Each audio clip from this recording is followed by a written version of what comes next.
Same topic থেকে আরেকটা sub topic হচ্ছে ভলক্যানোস। খুব সংক্ষিপ্তভাবেই এনসিইআরটিতে লেখা আছে, বাট একটু ডিটেলসেই পড়তে হবে। ফিজিক্যাল জিওগ্রাফি থেকে এখানে বহু কোশ্চেন হয়।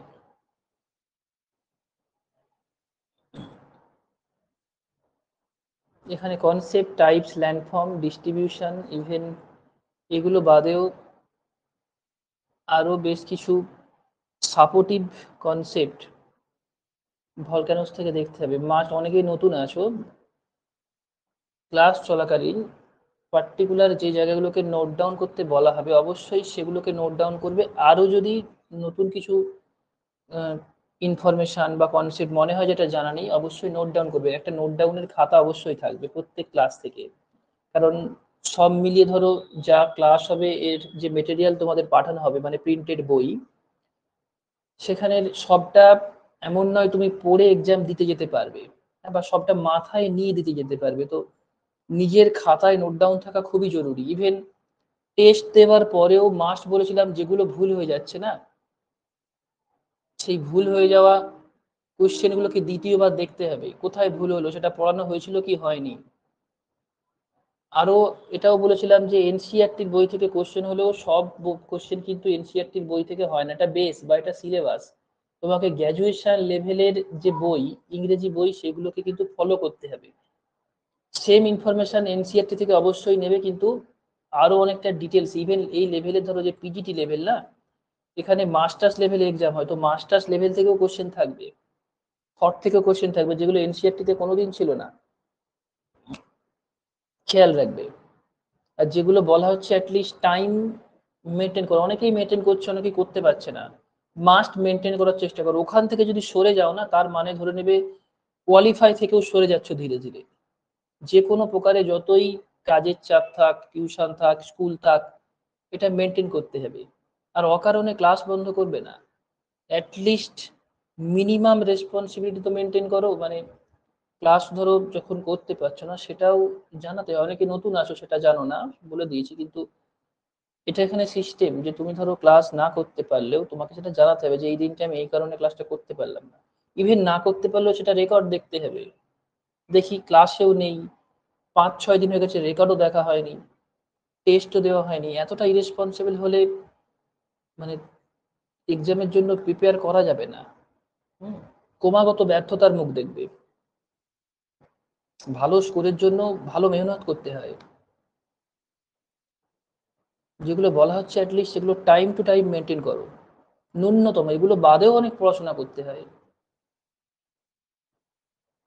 ওকে, তো ভলক্যানো ডেসক্রিপশনে আর যাচ্ছি না, এগুলো সম্পর্কে এনাফ কনসেপ্ট আছে।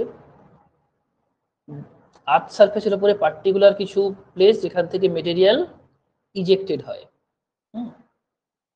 দুই ধরনের হতে পারে, প্লেট মার্জিন আর ইন্টারপ্লেট। মানে এই ধরো প্লেট, এই প্লেট মার্জিনে সাধারণত বেশিরভাগ ভলক্যানো আমাদের চোখে পড়ে, কিন্তু প্লেটের মাঝামাঝিও ভলকানিজম অ্যাক্টিভিটি দেখা যেতে পারে। যদি মাঝামাঝি দেখা যায় তাকে বলা হয় ইন্টারপ্লেট ভলক্যানো, যদি মার্জিনে দেখা যায় তো সেটা মার্জিনে অবশ্যই বলা যেতে পারে। হ্যাঁ, the material in the upper mantle portion called magma, মানে আর্থ সারফেসের উপরে যদি সেটা উঠে উঠে আসে তখন তাকে কি বলা হয়, লাভা। যদি আর্থ সারফেসের নিচে থাকে, মানে ধরো এখানে যে ছবিটা দেখছো, নিচে থাকলে এটাকে কি বলা হয়, ম্যাগমা। কিন্তু যখনই এটা ওপরে উঠে আসে না, তার নাম হয়ে যায় লাভা। মানে খুব common knowledge. The material that reaches the ground include lava flow, pyroclastic debris, volcanic bombs, ash, dust, and gases such as nitrogen compounds, sulfur compounds, and mineral of chlorine, hydrogen, and argon. মনে রাখতে হবে এই পদ্ধতিতেই বায়ুমণ্ডল সৃষ্টি হয়েছিল। মানে আমরা পড়েছিলাম ঠিক যে দিনের ক্লাস, ওই দিন ছিল হচ্ছে অরিজিন অফ দ্য আর্থ। সেখানে কি দেখেছিলাম যে আর্থের চারপাশের যে বায়ুমণ্ডলের লেয়ার, এই বায়ুমণ্ডলের লেয়ারের যে উপাদানগুলো, এগুলো কিন্তু সব ভলক্যানিজম থেকে এসেছে। যেমন ধরো CO2, যেমন ধরো নাইট্রোজেন, যেমন ধরো ওয়াটার ভেপার।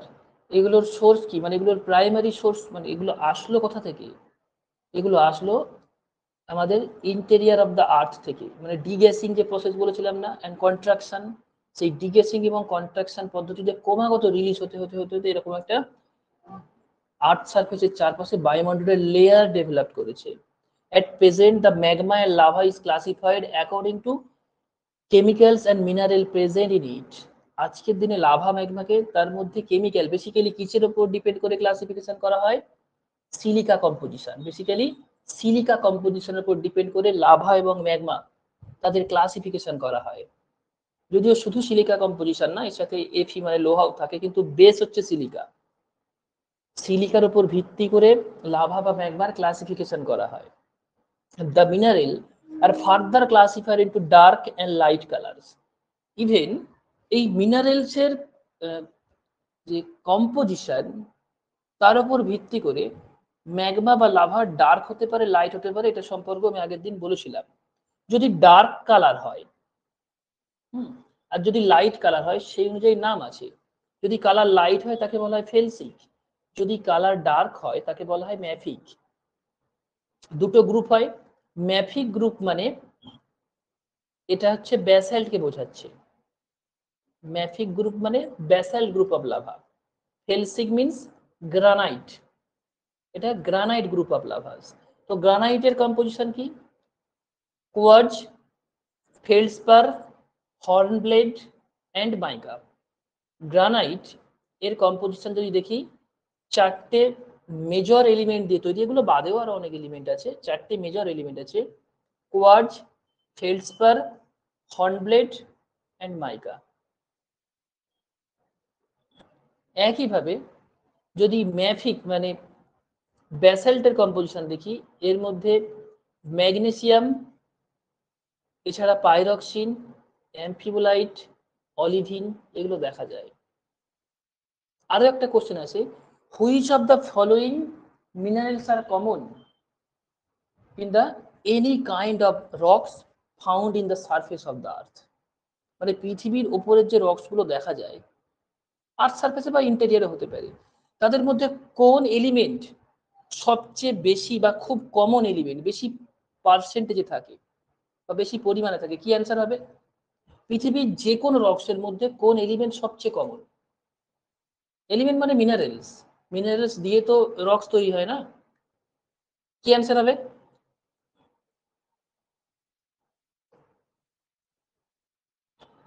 রক্সের মধ্যে কোন এলিমেন্ট সবচেয়ে কমন? না, ম্যাগনেসিয়াম নয়, অ্যান্সার হবে ফেল্ডস্পার। বেসিক্যালি প্লেজিওক্লেজ ফেল্ডস্পার, দুই ধরনের ফেল্ডস্পার হয়, অর্থোক্লেজ হয়, প্লেজিওক্লেজ হয়। প্লেজিওক্লেজ ফেল্ডস্পার বা খুব কমন যদি বলা হয় তো ইন জেনারেল ফেল্ডস্পার। এটা হচ্ছে কমন এলিমেন্ট যেটা দিয়ে বেশিরভাগ রক্স তৈরি। এটা গ্রানাইটে পাবে, এটা ব্যাসাল্টে পাবে, যত ধরনের রক আছে কম বেশি প্রত্যেকটা রকে কম বেশি ফেল্ডস্পার পাওয়াই যাবে। আচ্ছা, এখানে ভলক্যানোর কিছু তোমার এলিমেন্ট আছে, এগুলো খুব কমন, এগুলো লিখে আর পেজ ভরিয়ে লাভ নেই। দেখো, যেখান থেকে লাভা বের হচ্ছে এটাকে বলা হয় ক্রেটার। এর নিচে যেখানে ম্যাগমা রয়েছে আর্থ সারফেসের নিচে বলা হয় ম্যাগমা চেম্বার। ম্যাগমা চেম্বার থেকে ক্রেটার পর্যন্ত একটা নল থাকে বা পাইপ থাকে, এটাকে বলা হয় ভেন। ইভেন এই ক্রেটারের পাশে আরো অনেক ছোটখাটো ক্রেটার থাকতে পারে, এগুলোকে বলা হয় সেকেন্ডারি ক্রেটার বা গৌণ জ্বালামুখ, তাই না? নিচে থাকলে ম্যাগমা, উপরে উঠে আসলে লাভা। ক্লিয়ার? এখান থেকে এটুকুই নোট করলে হবে। Next, nature of ejected materials or ejected material from volcanoes. Ejected মানে কি? ইজেক্ট আউট হওয়া।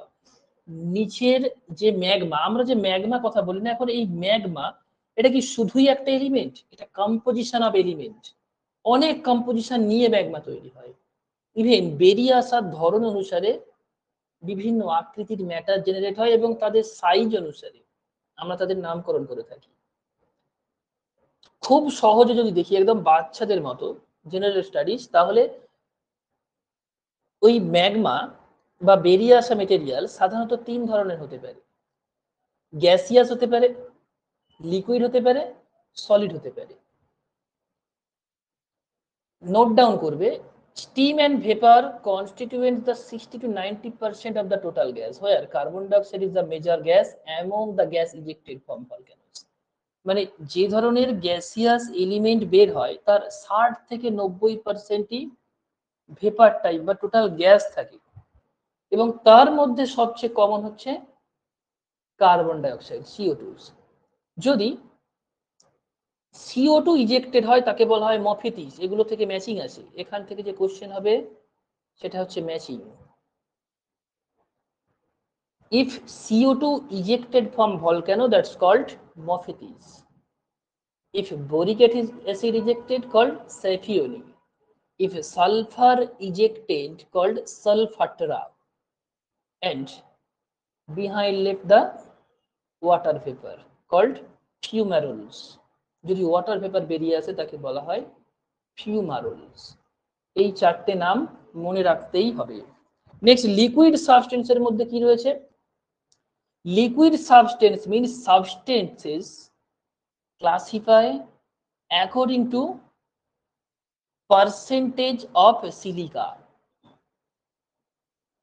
or materials classify according to composition of silica.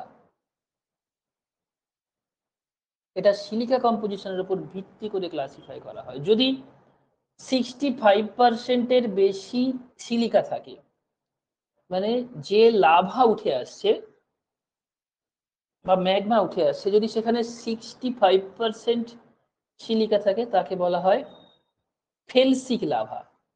Example, রায়োলাইট।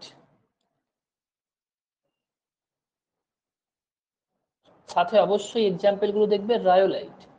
যদি সিলিকা পার্সেন্টেজ 55 থেকে 65%-এ হয়, এটাকে বলা হয় মধ্যবর্তী বা ইন্টারমিডিয়েট টাইপ লাভা বা magma. Diorite, andesite example, diorite, andesite. যদি পার্সেন্টেজটা 45 to 55% হয়, দেন এটা ব্যাসাল্ট, দেন এটাকে বলা হয় basalt.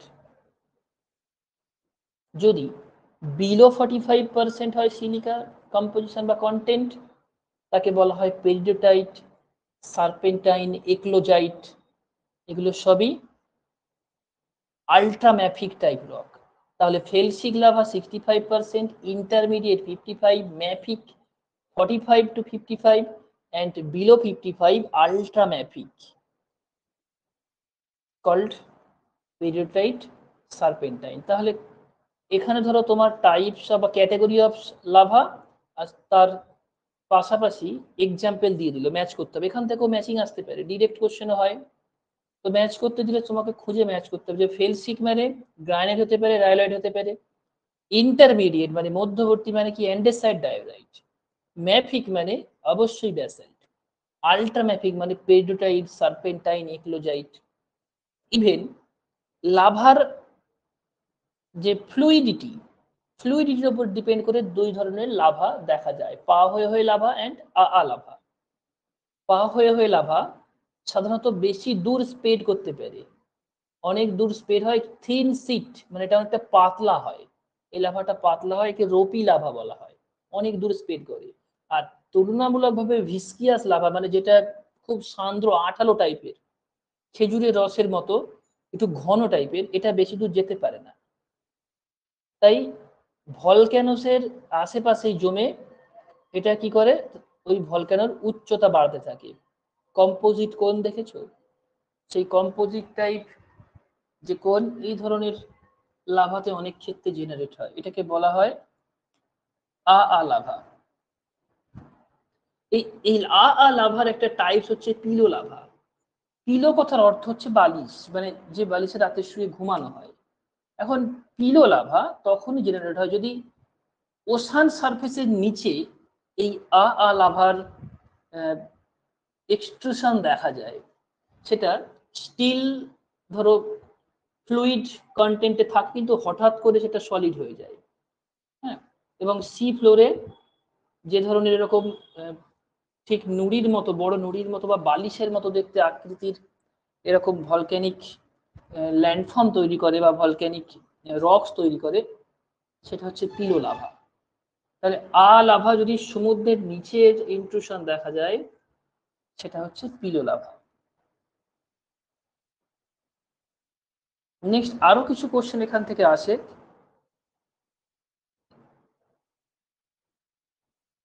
প্লিউম, the upward movement of magma. ম্যাগমার ঊর্ধ্বমুখী যে প্রবাহ তাকে বলা হয় প্লিউম।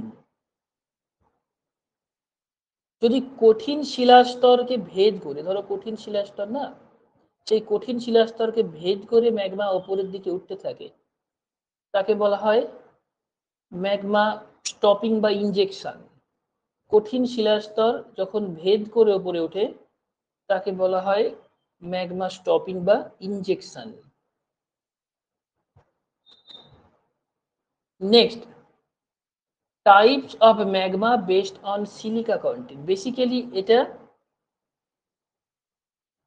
রক্সের ক্ষেত্রে প্রযোজ্য। আগেরটাও যেরকম ক্লাসিফিকেশন, এটাও ক্লাসিফিকেশন, দুটোর মধ্যে ম্যাচ করতে হবে। দেখো আমরা ফেলসিক পড়েছিলাম, ফেলসিক মানে হচ্ছে রায়োলাইটিক, তাই না? এর মধ্যে কি আসবে? এর মধ্যে গ্রানাইট আসবে, এর মধ্যে আসবে গ্রানাইট। যেখানে সিলিকা কন্টেন্ট কত বলেছিলাম? অ্যাটলিস্ট 65%-এর বেশি। Highly explosive in nature, viscosity দেখো খুব হাই, মানে খুব সান্দ্র বা আঠালো টাইপের হয়। লোহা বা ম্যাঙ্গানিজের পার্সেন্টেজ খুবই কম থাকে, কারণ সিলিকা বেশি থাকলে উল্টোটা কম থাকবে। নেক্সট ছিল অ্যান্ডেসাইট।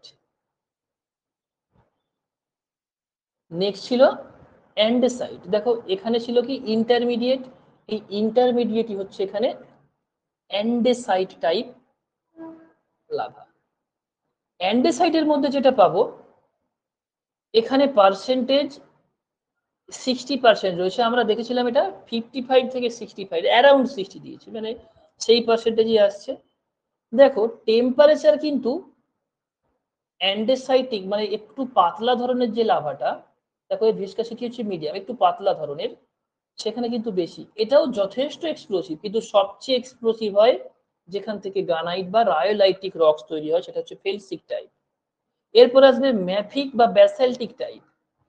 45 থেকে 55% দেখেছিলাম এখানে সিলিকা কন্টেন্ট। ঠিক একইভাবে এখানে এফি বা ম্যাগনেসিয়াম কন্টেন্ট, লোহা ম্যাগনেসিয়াম কন্টেন্ট 10%-এর কিছুটা কম। কিন্তু টেম্পারেচার 1300 ডিগ্রি, মানে ঠিক উল্টো দিকে। এই দিকে হচ্ছে সিলিকা কন্টেন্ট বাড়ে, এই দিকে উপর দিকে বাড়ে হচ্ছে টেম্পারেচার, মানে উল্টো সম্পর্ক, রিভার্স বা তোমার রিভার্স রিলেশনশিপ। যদি সিলিকা কন্টেন্ট বেশি থাকে, সেটা অনেকটা সান্দ্র হবে বা ভিস্কিয়াস হবে, কিন্তু টেম্পারেচার কম হবে, কারণ বেশি টেম্পারেচার থাকলে এটা গলে যাবে, গলে গিয়ে একেবারে পাতলা তরল জলের মতো অবস্থা দেখা যাবে। এবং যত পাতলা হবে, সেখানে ইরাপশন একেবারে কোয়াইট, ন্যাচারাল কোয়াইট হবে, শান্ত, কোনো শব্দ হবে না, একদম বমি করার মতো অল্প অল্প অল্প করে বেরিয়ে যাবে। লাস্ট থাকছে আলট্রাম্যাফিক। আলট্রাম্যাফিকটাই হচ্ছে তোমার, এটাকে পিকট্রিক টাইপ বলা হয়, বা সহজ কথায় আলট্রাম্যাফিকও বলতে পারো। এখানে আসবে কি পেরিডোটাইট, সার্পেন্টাইন, পেরিডোটাইট, সার্পেন্টাইন এবং এক্লোজাইটও কখনো কখনো আসে। এখানে সিলিকা কন্টেন্ট 45%-এরও কম। দুই ধরনের ক্লাসিফিকেশনই খুব ফেমাস, এই ক্লাসিফিকেশনও ফেমাস, যেটা আগের পাতায় বা আগের স্লাইডে পড়লে সেটাও ফেমাস। ঠিক আছে, তাহলে দুই ধরনের ম্যাটার দেখলাম, গ্যাস দেখেছি, 4 ধরনের কম্পোজিশন ছিল, লিকুইডও দেখলাম, লাভা এবং ম্যাগমা এবং তাদের সিলিকা কন্টেন্ট অনুসারে ক্লাসিফিকেশন। ক্লিয়ার? নেক্সট দেখব solid substances ejected from volcanoes during eruption. Solid সাবস্টেন্সের মধ্যে প্রথম যেটা আছে pyroclast. Volcanic ejected materials that settled out of air or water in some time called pyroclast sediment. They are different types, মানে material ejected from volcano during eruption are collectively called pyroclast. Collectively মানে তাদেরকে একসাথে pyroclast বলা হয়। Pyroclast কোনো types of material নয়, সব ধরনের মেটেরিয়ালকেই বলা হয় পাইরোক্লাস্ট অফ ভলক্যানোস। পাইরোক্লাস্টের ক্লাসিফিকেশন হতে পারে বেসড অন দেয়ার সাইজ, যদি খুব ফাইনার হয় আকাশে উড়ে যেতে পারে সেটা হচ্ছে ডাস্ট, মানে কয়েক মিলিমিটার সাইজ। দেন ভলক্যানিক গ্যাস 4 মিলিমিটার পর্যন্ত হলে তাকে ভলক্যানিক গ্যাস বলা হয়। সিন্ডার 4 to 32 মিলিমিটার, 4 থেকে 64 হলে ল্যাপিলি, যদি 6 সেন্টিমিটারেরও বড় হয় তখন তাকে বলা হয় volcanic bomb. Angular rock fragment are called breccia, যদি অ্যাঙ্গুলার শেপ হয় ব্রেক্সিয়া।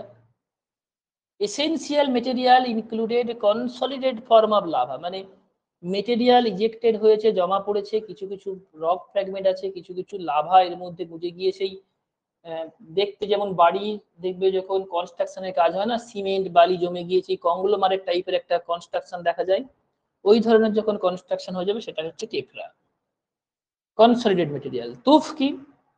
the rock which are composed of mixture of the ash, dust, lapilli and cinder referred to as tuff। ঠিক এর মতোই দেখতে এখানে অ্যাশ ডাস্ট এগুলোও ইনক্লুডেড থাকবে, এটাও কনসলিডেট টাইপের। তো বেসিক ডিফারেন্স এগুলোর মধ্যে সেরকম কিছু নেই। এই চারটে এখান থেকে পড়বে, ভলক্যানিক, অ্যাশ, সিন্ডার, ল্যাপিলি আর ডাস্ট। ওকে, আচ্ছা লাস্ট একটা জায়গা পড়তে হবে এখান থেকে, লাহার। ধরো এটা ভলক্যানোস, এখান থেকে ইরাপশন হয়েছে, ইরাপশন হওয়ার পরে যদি এখানে মুষলধারে বৃষ্টি হয়, সেই বৃষ্টির জল পাহাড়ের ঢাল বরাবর দ্রুত গতিবেগে নিচের দিকে নেমে আসতে থাকবে, তাই তো? ওয়াশ আউট, এই হঠাৎ করে ভলকানিজমের পরে যদি ওয়াশ আউট হয় তাহলে সেখানকার রক ডেবরিজ, ফ্লাই অ্যাশ এগুলো জলের সাথে মিশে স্রোতের মতো এইভাবে দ্রুত গতিতে পাহাড়ের ঢাল বেয়ে নিচের দিকে নামতে থাকবে। এই ধরনের মাড ফ্লোকে বলা হয় লাহার। এই ধরনের মাড ফ্লোকে কি বলা হয়? লাহার। লাহার is a violent type of mud flow or debris flow composed of a slurry of a pyroclastic material, rock debris and water. Material flow down from volcanoes and typically along a river valley। এটা কোনো river valley বরাবরও হতে পারে। আবার অনেক ক্ষেত্রে এটাও বলা আছে যে এই মেটেরিয়াল নিচে নেমে এসে যদি একটা এরকম ঢিবি তৈরি করে না জমা হয়ে, সেই ঢিবিগুলোকে বলা হয় লাহার। দুটোই রাইট। অনেক ক্ষেত্রে বলা হয় ঢিবিগুলোকে লাহার, অনেক ক্ষেত্রে এটা বলা হয় যে মেটেরিয়াল নিচে নেমে আসলে সেটাই হচ্ছে lahar. Okay,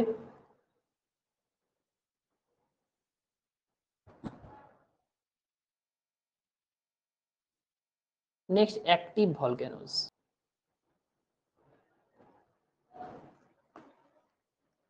types of volcanoes. Types of volcano different বেসের উপর ক্লাসিফিকেশন করা হয়, ডিফারেন্ট বেসের উপর ক্লাসিফিকেশন করা হয়। যেমন ফ্রিকোয়েন্সি অফ ইরাপশনের উপরে 3 ধরনের হতে পারে, active, dormant, extinct. Based on mode of eruption হতে পারে সেন্টার, ফিশার। আবার বেসড অন ক্যারেক্টারিস্টিক্স অফ লাভার উপর ভিত্তি করে ক্লাসিফিকেশনে অ্যাসিডিক হতে পারে, ব্যাসাল্ট হতে পারে। এস্টেট আবার বিপিএসসির আগেই হবে কিনা? বিপিএসসির আগে স্টেট হবে না। বিপিএসসি এক্সামের ফর্ম ফিল আপের ডেট ওভার হয়ে গেছে, মানে স্টেট এক্সাম তো পিছিয়ে গেছিল, তো সেই হিসাবে ইভেন শুধু স্টেট না বিপিএসসি এক্সামও পিছিয়ে গেছিল, এক্সামের পেপার লিক হয়ে গেছিল, তো এক্সাম ক্যান্সেল করে। ওটা মার্চের 15 তারিখে এক্সাম ছিল, দেন 19 থেকে আজকে কত তারিখ, 22 পর্যন্ত ডেট দিয়েছে। আজকে বোধহয় 21 তারিখ না, 22 জুলাই পর্যন্ত ওই এক্সাম আবার হবে।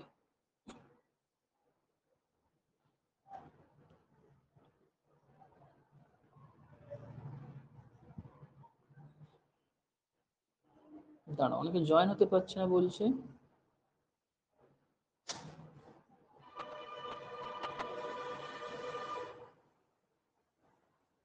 তো এখানে ধরো এমন নয় যে বিপিএসসির আগে হবে না, মানে বিপিএসসি তো আগেই হওয়া উচিত, কারণ স্টেট বছরে 2বার হয়, বিপিএসসি একবারই হয়।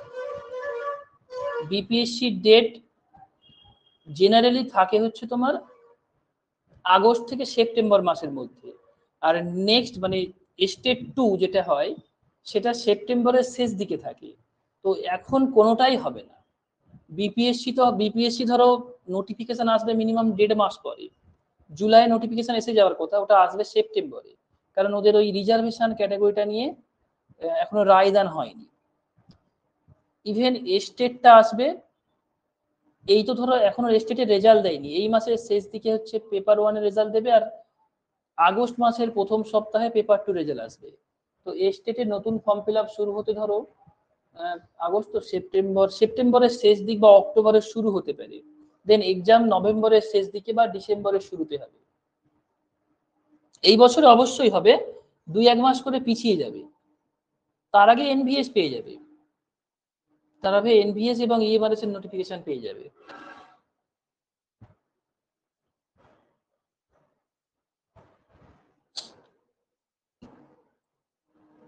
অ্যাক্টিভ ভলক্যানোস,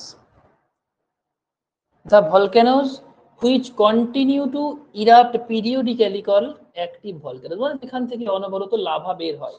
এখানে ডেফিনেশনের থেকেও না এক্সাম্পল গুলো বেশি ইম্পর্টেন্ট, এখানে ডেফিনেশনের থেকেও এক্সাম্পল বেশি ইম্পর্টেন্ট। এরকম এখানে তোমাকে দেখতে হবে পার্টিকুলার কোন ভলক্যানো অ্যাক্টিভ ভলক্যানো, মানে কোশ্চেন এরকমই আসে, ধরো তোমাকে এখানে একটা স্টেটমেন্ট দিয়ে দিল consider the following name of volcanoes, শুধু এটুকু বলে দিল, দেন ধরো 5টা ভলক্যানোর নাম এভাবে পরপর লেখা রয়েছে, দেন তারপরে অপশন থাকবে, option 1 and 3 are active volcano, option 2 are 4 ধরো dormant volcano, option 3 and 5 extinct volcano, এরকম স্টেটমেন্ট দেবে, তার মধ্যে কোনগুলো ঠিক তোমাকে আইডেন্টিফাই করতে হবে, খুবই ডিফিকাল্ট। তবুও কিছু কিছু ফেমাস ভলক্যানোর নাম এখান থেকে চিনে রাখো। মৌনা লোয়া হাওয়াই, এটা active volcanoes. Etna in Sicily active, Vesuvius in Italy active, Cotopaxi Ecuador active, mount Erebus Antarctica, এটা হচ্ছে আন্টার্কটিকার সবচেয়ে উচ্চতম এবং সম্ভবত একমাত্র volcanoes, mount Erebus. The Stromli emit so much fire that has been termed as lighthouse of Mediterranean Sea, মানে স্ট্রমলি volcano থেকে যখন রাতের বেলা ভলক্যানিজম হয় না, ভূমধ্যসাগরের লাইট হাউসের মতো দেখতে লাগে, তাই এটাকে lighthouse of Mediterranean sea বলা হয়। Dormant means volcano which have been quiescent for long time but there is a possibility of eruption in future বা near future, যেমন ফুজিয়ামা অফ জাপান, দীর্ঘদিন ইরাপশন হয়নি কিন্তু ফিউচারে হতে পারে। ক্রাকাতোয়া অফ ভিসুভিয়াস ইন ইতালি, দেখো এখানেও ভিসুভিয়াস ইন ইতালি আছে, এখানেও আছে। এখন এমন কোনো নির্দিষ্ট ক্রাইটেরিয়া নেই যেটা দেখে বলা যাবে যে এটা অ্যাক্টিভ আর এটা ডরম্যান্ট। ডিফারেন্ট সোর্সে, সোর্স মানে ডেটাতে বিভিন্ন রকম ভাবে ভলক্যানোর এরকম টাইপস দেওয়া রয়েছে, যেগুলো নিয়ে মতবিরোধ আছে। তো কিছু কিছু টাইপ, যেমন নারকোন্ডাম, অনেক ক্ষেত্রে দেখবে এটাকে মৃত ভলক্যানো লেখা রয়েছে পুরানো সোর্সে, নতুন সোর্স বলছে এটা ডরম্যান্ট ভলক্যানো, কারণ লাস্ট বোধহয় 2004-এ এখান থেকে ভলক্যানিজম হয়েছিল। আবার অনেক সোর্স বলছে এটা অ্যাক্টিভ ভলক্যানো, নাকি 2017 সালের শেষ দিকেও এখান থেকে অল্প কিছু অগ্নুৎপাত হয়েছে। টোটালি সোর্স অফ ডেটার উপর ডিপেন্ড করতে হয়। লাস্ট রয়েছে extinct, it is the volcanoes that erupted in the distant past and no longer remained active thereafter or not likely to recur called extinct volcanoes, মানে যেগুলো থেকে আর ইন ফিউচারে কোনো সম্ভাবনা নেই ভলক্যানিজম হওয়ার, যেমন পোপো in Myanmar Burma, Kilimanjaro in Africa, Chimborazo Ecuador and Aconcagua in Andes, Chilis. Crater is filled up with covering into a lake it's কোন কমপ্লিটলি ডিসঅ্যাপিয়ার্স, মানে এর মাথাগুলো দেখতে কিরকম হয়, এরকম ঠিক কোনো চৌকোনা বা এরকম গোল ধরনের বেসিন শেপ হয়, সরার মতো এরকম বেসিন শেপ দেখতে হয়, যেখানে জল জমে ক্যালডেরা টাইপের হ্রদ তৈরি করতে পারে। Nevado Ojos del সালাদো is a dormant, কখনো কখনো এটাকে অ্যাক্টিভও লেখা হয়, active complex volcanoes in the Andes on Argentina chilli border. আগের দিন এই কোশ্চেনটাই জিজ্ঞেস করেছিলাম যে এই ভলকানো কোন বর্ডারে আছে, কোশ্চেনে ছিল, পিওয়াইকিউতে পড়েছে। উজোস ডেল সালাদো নামে এই ভলকানো এখন পৃথিবীর সবচেয়ে উচ্চতম ভলকানো, এটা কোথায় রয়েছে, চিলি এবং আর্জেন্টিনা বর্ডারে রয়েছে, যার উচ্চতা এই মুহূর্তে ৬,৮৯৩ মিটারের আশেপাশে, পৃথিবীর উচ্চতম ভলকানো। ইভেন আরো একটা ইনফরমেশন আছে, হাওয়াই দ্বীপপুঞ্জের মৌনা লোয়া, এটা পৃথিবীর সবচেয়ে উচ্চতম ভলকানো, কিসের ওপর বেশ করে, যদি আমরা বিলো সি লেভেল থেকে দেখি, সি লেভেলের নিচ থেকে দেখলে এর উচ্চতা ১১,০০০ মিটারের কাছাকাছি, মানে আমাদের হিমালয় পর্বতের চেয়েও উপরে। কিন্তু সাধারণত বিচার মিন সি লেভেল থেকে করা হয় এবং মিন সি লেভেল থেকে দেখলে এটা পৃথিবীর উচ্চতম ভলকানো। ওকে, নোট ডাউন করবে এটা। নেক্সট আসছে টাইপস অফ ইরাপশনের উপর বেস করে সেন্ট্রাল এন্ড ফিসার ইরাপশন। যদি পার্টিকুলার রকম ভেন্ট থেকে ইরাপশন হয় এটা সেন্ট্রাল ক্যাটাগরি, আর যদি এরকম লাইন বরাবর বা ফাটল বরাবর লাভা নিঃশব্দে বা কোয়াইটলি পিসফুলি ভাবে ইরাপশন করে, এটা বিদার বা ফিশার লাইক ইরাপশন। এক্সাম্পল কি, ফিশার ইরাপশনের এক্সাম্পল হচ্ছে হাওয়াই আইল্যান্ড। আর সেন্ট্রাল ইরাপশন তো বাকি সবগুলোই কম বেশি সেন্ট্রাল, ইভেন পিলিয়ান টাইপ, পিলি টাইপ যে ভলকানো যেগুলো মোস্টলি ভায়োলেন্ট অ্যান্ড এক্সপ্লোসিভ, সেই ভলকানো অবশ্যই সেন্ট্রাল টাইপ হয়। ফিশার ইরাপশন মানে এটা কোয়াইটলি পিসফুল ইন নেচার, কিন্তু সেন্ট্রাল মানে এক্সপ্লোসিভ ভায়োলেন্ট ইন নেচার, খুব শব্দ হয়, এখানে কলিফ্লাওয়ার টাইপ ক্লাউড তৈরি করতে পারে। Types of volcanoes based on frequency of eruption. দেখো ফ্রিকোয়েন্সি অফ ইরাপশন মানে কি, কত সময় অন্তর এরকম নয়, কত এক্সপ্লোসিভলি তারা ইজেক্টেড আউট হয়, সেই ইভেন্ট গুলোকে এখানে কাউন্ট করা হয়। Intensity of the eruption, intensity of the eruption. First Hawaii type, Hawaii মানে Mauna Loa, peaceful in nature, less explosive and peaceful in nature, খুব শান্ত বিরাট টাইপ, হালকা ভাবে লাভা বেরিয়েছে, কোনো শব্দ করে না। Stormlian in nature, not as quiet as Hawaii type, but in general quiet in nature. Moderate type of explosive action, মানে খুব বেশি শব্দ হয় না কিন্তু একেবারে হাওয়াইয়ের মতো এত শান্তও নয়। এখানে তাদের ইন্টেন্সিটি গুলো অ্যাসেন্ডিং অর্ডারেই সাজানো আছে, এটা সবচেয়ে কম ইন্টেন্সিভ, দেন কিছুটা হলেও ভায়োলেন্ট স্টর্মলিয়ান, দেন আসবে Vulcanian type, activities explosive type, cauliflowers type cloud generate করতে পারে। Volcano located in the Lipari Island. This type has been named after volcano of Volcano located in Lipari Island. মানে লিপারি দ্বীপের volcano type বা volcano যে ভলকানিজম, সেই ভলকানিজমের নাম হচ্ছে, এটার নাম হচ্ছে ভালকানিয়ান টাইপ। নেক্সট আছে ভিসুভিয়ান টাইপ, মানে ভিসুভিয়াস, ভায়োলেন্ট এক্সপ্লোশন, যথেষ্ট শব্দ করে, এখানেও কলিফ্লাওয়ার টাইপ ক্লাউড ডেভেলপড হয় বা ধোঁয়ার মতো মেঘ আকাশে ঢেকে যায়। নেক্সট হচ্ছে পিলিয়ান, স্পেলিং দুটো দেখবে, একটা প্লিনিয়ান হয় একটা পিলিয়ান হয়, যেটা পিলিয়ান টাইপ এটা লেস ডিস্ট্রাকটিভ, মানে তুলনামূলক, অবশ্যই ভিসুভিয়ানের থেকে বেশি ডিস্ট্রাকটিভ, কিন্তু পিলিয়ানের চেয়ে বা প্লিনিয়ানের চেয়ে কম ডিস্ট্রাকটিভ বা কম এক্সপ্লোসিভ হয়। এখানে নুই আর্দেন্ট তৈরি হয়, মানে গ্লোয়িং ক্লাউড, ওই দূর থেকে যে উজ্জ্বল মেঘ দেখা যায় না আকাশে, সেটাকে বলা হয় নুই আর্দেন্স, এটা পিলিয়ান টাইপ ইরাপশন থেকে তৈরি হয়। লাস্ট থাকছে Plinian type, more violent of than Vesuvian type and most destructive eruption type of the world, মানে পৃথিবীর সবচেয়ে ধ্বংসাত্মক যদি কোনো আগ্নেয়গিরি হয় সেটা হচ্ছে প্লিনিয়ান টাইপ। ওকে, দুই ধরনের লাভার কথা বলেছি, অ্যান্ডেসাইট এন্ড রায়োলাইটিক লাভা। যদি সিলিকা কন্টেন্ট 55 থেকে 65% মধ্যে হয়, মানে সেই মাঝখানের ক্যাটাগরিটা, এটা হচ্ছে অ্যান্ডেসাইটিক টাইপ লাভা। যদি মোর দ্যান 65 হয় দেন সেটাকে বলা হয় রায়োলাইটিক বা গ্রানাইটিক টাইপ লাভা।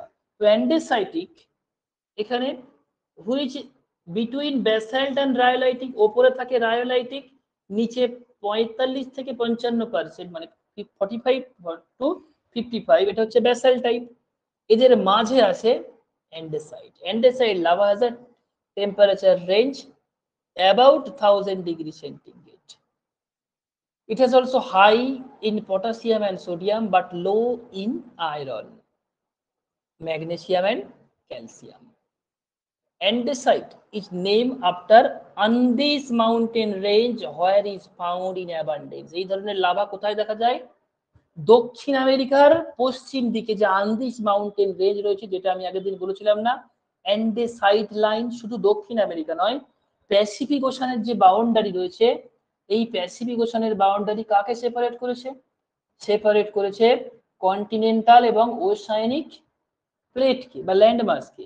কন্টিনেন্টাল প্লেট মানেই সেটা ফেলসিক, ওশানিক প্লেট মানেই ম্যাফিক। এই ম্যাফিক ফেলসিকের মাঝখানের যে বাউন্ডারি, তাই তো হচ্ছে ফেলসিক মানে 65% হচ্ছে তোমার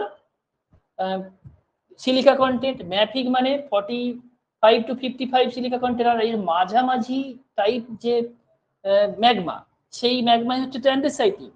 আর এই মাঝামাঝি ম্যাগমাই প্রশান্ত মহাসাগরের বাউন্ডারি বরাবর এইভাবে রিং শেপে বা রিম শেপে দেখা যায়।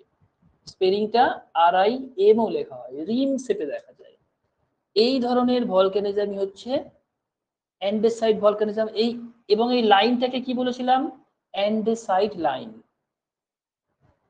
যেটা ম্যাফিক এবং ফেলসিক ক্যাটাগরি রকসকে আলাদা করেছে বা ডিফারেন্সিয়েট করেছে।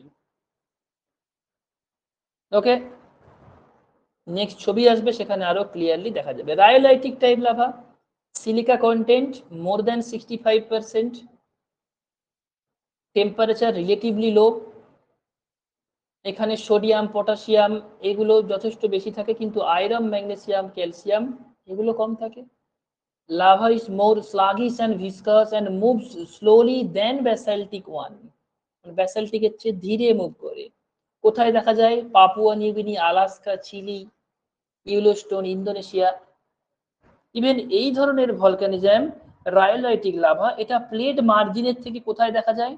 প্লেট মার্জিনের থেকে বেশি যে আমাদের ভঙ্গিল পার্বত্য অঞ্চল আছে না, নবীন ভঙ্গিল পর্বত, বিশেষ করে মেডিটেরিয়ানিয়ান রিজিয়নের আশেপাশে যে ভলকানোগুলো দেখা যায় ইউরোপ মহাদেশে, সেইখানের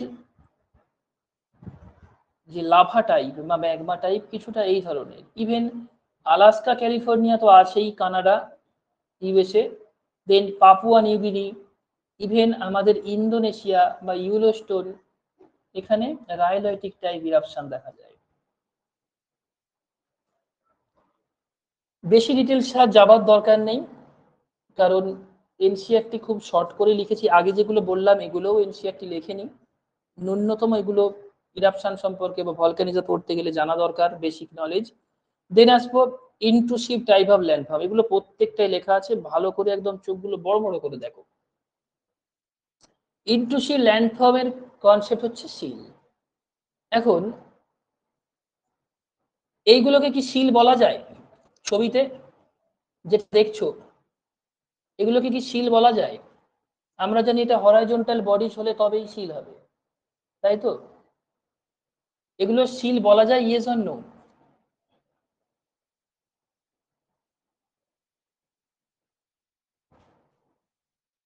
এগুলো ইগনিয়াস ইন্ট্রুশন, কিন্তু এইভাবে যদি থাকে সেটা কি সিল না সিল নয়? কি মনে হয়? কনসেপ্টটা হচ্ছে বেডের সাথে হরাইজন্টাল, আর্থ সারফেসের সাথে নয়, এটাই অনেকে ভুল করে। সিল মানে এমন নয় যে সেই বাড়িতে যেরকম সিল নড়া থাকে এরকম শুয়ে থাকবে সবসময়, এটা বেডের সাথে হরাইজন্টাল।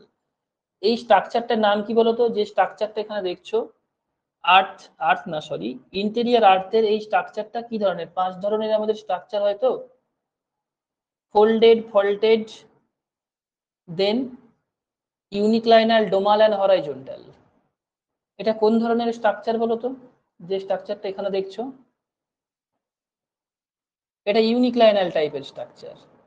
এই ইউনিক্লাইনাল টাইপ স্ট্রাকচারে সিল কখনো হরাইজন্টাল আর্থ সারফেসের রেসপেক্টে হয় না, বরং ওই স্ট্রাকচারের রেসপেক্টে হরাইজন্টাল হয় বা প্যারালাল হয়। এই লাল ধরনের ইগনিয়াস ইন্ট্রুশন গুলো হচ্ছে সিল বা আগ্নেয় উদ্বেদ। Near the horizontal bodies the intrusive igneous rock are called seal. Depending on the thickness of the material, thinner one are called sheet and thicker one is called seal. যদি পাতলা হয় তাকে বলা হয় sheets, যদি মোটা হয় তাকে বলা হয় seal. আচ্ছা, এখানে একটা কনসেপ্ট আছে প্লুটনিক রক। প্লুটনিক মানে প্লুটন, প্লুটন মানে inside the earth or deep inside the earth. Earth সারফেসের নিচে যে ধরনের তোমার ইন্ট্রুশন দেখা যায়, মানে যে ম্যাগমা আর্থ সারফেসে পৌঁছাতেই পারেনি, যে ম্যাগমা চেষ্টা করেছিল কিন্তু আর্থ সারফেসের উপরে পৌঁছাতেই পারেনি, তখন আর্থ সারফেসের নিচেই জমা হয়ে ডিফারেন্ট টাইপস ল্যান্ডফর্ম ক্রিয়েট করে, তাকে বলা হয় ইন্ট্রুসিভ টাইপ আর প্লুটনিক টাইপ ল্যান্ডফর্ম। প্লুটন যদি সারফেসের উপরে উঠে আসে তাকে বলা হয় এক্সট্রুসিভ টাইপ। সারফেসের উপরে যেগুলো আমরা দেখি এতক্ষণ, যেগুলো সেই ভলকানিজমের টাইপ পড়লাম, ওগুলো এক্সট্রুসিভ টাইপ, যেটা আমরা চোখে দেখতে পাই। ইন্ট্রুসিভ টাইপটা সাধারণত চোখে দেখা যায় না, কিন্তু ইরোশন হয়ে যাওয়ার পরে এক্সপোজ হতে পারে। এগুলো ইনসাইড দ্য আর্থই ডেভেলপ করে। Okay, next dike. When lava makes its way through the crack and fissure develop, the land solidify almost perpendicular to the ground. মানে এই গ্রাউন্ড সারফেসের একেবারে 90 ডিগ্রি অ্যাঙ্গেলে এরকম ভার্টিক্যাল কলাম তৈরি হলে তাকে বলা হয় ডাইক, তাকে বলা হয় ডাইক। এবং এই হরাইজন্টাল হলে তাকে বলা হয় শিল। দেখো এখানে হরাইজন্টাল লেয়ারের রেসপেক্টে দেখানো হয়েছে, ডাইক সাধারণত ভার্টিক্যাল হয়। এক্সাম্পল কি? ওয়েস্টার্ন মহারাষ্ট্র রিজিয়ন এরকম অনেক ডাইক দেখা যায়। এছাড়া জিম্বাবুয়ে, যেখানে গ্রেট ডাইক, এটা ওয়ার্ল্ডের লার্জেস্ট ডাইক বলে ধরা হয়। Next laccolith, dome shape or lane shape landform with a pipe like conduct from below। মানে দেখতে তো লেন্স বা ডোমের মতো হবে, কিন্তু অবশ্যই একটা লেজ থাকবে এরকম। যদি লেজ থাকে তাকে বলা হয় ল্যাকোলিথ। যেমন ল্যাকোলিথ অফ হেনরি মাউন্টেন অফ উঠা প্রভিন্স অফ ইউএসএ। ইউএসএ এর উঠা প্রভিন্স বা উঠা প্রদেশে এ ধরনের ল্যাকোলিথ দেখা যায়।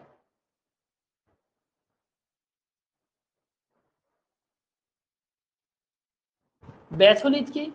Large body of magmatic material that cool in the deeper or depth of the earth crust developed in the form of large domes। মানে ইনসাইড দ্য আর্থ যদি এরকম বড় ধরনের কোনো উদ্ভিদ তৈরি হয়, এই উদ্ভিদকে বলা হয় ব্যাথোলিথ।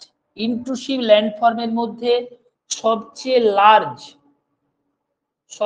লার্জ সাইজ কোনো ইন্ট্রুশন হচ্ছে ব্যাথোলিথ। They appear on the surface only after the erosion of the upper surface or rock materials by geomorphic processes। ওকে, ওপরের এই আস্তরণ যদি জিওমরফিক পদ্ধতিতে সরে যায় তখন এটা সারফেসের ওপরে উঠে আসতে পারে, তার আগে নয়। ব্যাথোলিথের আকার যদি ছোট হয় তাকে স্টক বা বস বলা হয়। ব্যাথোলিথের আকার ছোট হলে তাকে স্টক বা বস বলা হয়। তাহলে শুধু যদি ডোম শেপ লেখা থাকে অ্যান্সার হবে ব্যাথোলিথ। যদি ডোম শেপ উইথ পাইপ লেখা থাকে, ডোম সেট উইথ পাইপ, কি অ্যান্সার হবে? Intrusive landform looks like dome shape with pipe. Pipe লেখা থাকলে কি অ্যান্সার হবে? অ্যান্সার ল্যাকোলিথ। অ্যান্সার হবে ল্যাকোলিথ। দুটোর মধ্যে পার্থক্য মনে রাখবে, একই, শুধু একটাই পার্থক্য, একটাই লেজ আছে একটাই নেই। আর দুটো রয়ে গেছে লপোলিথ আর ফ্যাকোলিথ। যদি শশার শেপ থাকে, শশার মানে সরার মতো দেখতে, বা যে আমাদের সেই পাত্র হয় না বাটিতে, এটা কোনো টাইটেল পাত্র নয়, হ্যাঁ, এই পাত্র হচ্ছে জল ধারণ করা পাত্র। এর মধ্যে এরকম ঠিক ফোল্ডেড স্ট্রাকচারের নিচের দিকে দেখা যেতে পারে, মানে বেসিনে, বেসিক্যালি এটা বেসিনে দেখা যায়, শশার শেপ হয়, বা সাধারণত এটা সেডিমেন্টারি রকের মধ্যে দেখা যায়। কার মধ্যে? সেডিমেন্টারি রকের মধ্যে। যে কালো ধরনের ইন্ট্রুশন দেখছো, এটা হচ্ছে লপোলিথ। ফ্যাকোলিথ কি? এটা কোথায় দেখা যাবে? এটা দেখা যাবে ফোল্ড স্ট্রাকচারের ক্রিস্ট এবং টাফের যে এজ রয়েছে না, সেই এজ দেখা যায়। They occur along the crest of the anticline and trough of the syncline in the folded sedimentary topography. তাহলে অ্যান্টিক্লাইন, সিনক্লাইন, ফোল্ড, টাফ কথা দেখলেই, বা ক্রিস্ট, টাফ কথা দেখলেই ফ্যাকোলিথ। শশার টার্ম, মানে এগুলো হচ্ছে কিওয়ার্ডস, এগুলো দেখে আমাদের ডিফারেন্সিয়েট করতে হবে। শশার টার্মটা দেখলেই হবে লপোলিথ। যদি পাইপ দেখি ল্যাকোলিথ, ডোম শেপ অনলি ডোম লেখা থাকলে ফ্যাকোলিথ। আর একটা রয়েছে, সেটা হচ্ছে হরাইজন্টাল বা প্যারালাল বডি দেখলেই সিল, ভার্টিক্যাল বা পারপেন্ডিকুলার টার্ম দেখলেই ডাইক। ইভেন আরো একটা টার্ম আছে কোনোলিথ। যদি কোনোটার মতো দেখতে না হয়, তাকে বলা হয় কোনোলিথ। এছাড়া আরো আছে, বিস্মালিত আছে, দরকার নেই, এগুলো পড়লেই হবে, এনসিইআরটি এগুলোই পড়তে বলেছে। Next, extrusive landform, when magma finally ejected out the surface and developed landform at the surface of the earth with deposition of lava। মানে লাভা ডিপোজিশন করে বা আর্থ সারফেসের উপরে যে ধরনের মানে ল্যান্ডফর্ম জেনারেট করে, তাকে বলা হয় এক্সট্রুসিভ ল্যান্ডফর্ম। অনেক ধরনের হয় এগুলো, আবার থেকে উন্নত অবনত হয়, ক্লাসিফিকেশন আছে না, এখানে আমি আর ক্লাসিফিকেশন করিনি কারণ এনসিইআরটিতেও করা নেই, শুধু যেগুলো দেওয়া আছে এগুলো পড়লেই হবে। চলো, ফার্স্ট কনিক্যাল ভেন্ট আর ফিশার ভেন্ট। যদি পার্টিকুলার এরকম একটা নল দিয়ে লাভা বেরিয়ে আসে, সেটা সিলিন্ডিকার টাইপ দেখতে হয় এবং যার একটা নির্দিষ্ট জ্বালামুখ থাকে, মানে যেটাকে আমরা তোমার সেই কনিক্যাল টাইপ ভলকানিজম বা ক্রেটার বলি, জ্বালামুখ বলি। আর ফিশার ভেন্ট মানে কি? ফিশার ভেন্ট মানে সাইলেন্টলি কোনো লাইন বরাবর যখন লাভা বেরিয়ে আসে, ব্যাসাল্টিক লাভা, সেটা হচ্ছে ফিশার। ঠিক এর আগের ছবি ফিরে যেতে হবে, এই দুটো এখানে দিয়েছে দেখো, এই হচ্ছে আমাদের সেন্ট্রাল টাইপ বা কনিক্যাল, নিচেরটা হচ্ছে এটা ফিশার। ওকে, নেক্সট আসছে sealed volcanoes. Bearing the basalt flow, the sealed volcanoes are the largest of the all volcanoes on the earth. মানে পৃথিবীর মধ্যে যত ধরনের ভলক্যানো দেখি, সবচেয়ে বড় সাইজে বড় দেখতে হয় সিল্ড ভলক্যানো। অথচ এদের ঢাল কিন্তু বেশি নয়, কিন্তু দেখতে অনেক বড় হয়, কারণ মেটেরিয়াল জমে জমে এদের উচ্চতা ভাবে বাড়তে থাকে। The Hawaii volcanoes are the most famous example. Volcanoes are mostly made up of basalt. A type of the lava is very fluid when erupt. এখান থেকে যে বলেছিলাম না, হাওয়াই টাইপ ভলকানো শব্দ করে না, নিঃশব্দে বেরিয়ে আসে, কিছুটা ব্যাসাল্টিক টাইপ লাভা অনেক দূর ফ্লো হতে পারে। For this reason this volcano are not steep, মানে ঢাল বেশি নয়, সিল্ড এর ঢাল বেশি হয় না। They become explosive if sometimes water and gas accumulated into it. মানে এর মধ্যে যদি ওয়াটার এবং গ্যাস থাকে কখনো কখনো শব্দ হতে পারে generally quite, otherwise they are characterized by low explosivity. এই প্রসঙ্গে একটা কথা মনে পড়ে গেল, এই যে এত আমরা ক্লাসিফিকেশন করেছি না, যে এই ভলক্যানো এক্সপ্লোসিভ, এটা এক্সপ্লোসিভ নয়, এটা মডারেট এক্সপ্লোসিভ, এগুলো কিসের উপর ভিত্তি করে করা হয়? মানে কতটা এক্সপ্লোশন হলে তাকে বলি এক্সপ্লোসিভ, কতটা এক্সপ্লোশন কম হলে তাকে বলি এক্সপ্লোসিভ নয়। কিসের উপর ভিত্তি করে করা হয় এই ক্লাসিফিকেশন? অবশ্যই কিছু তো সায়েন্টিফিক বেস আছে।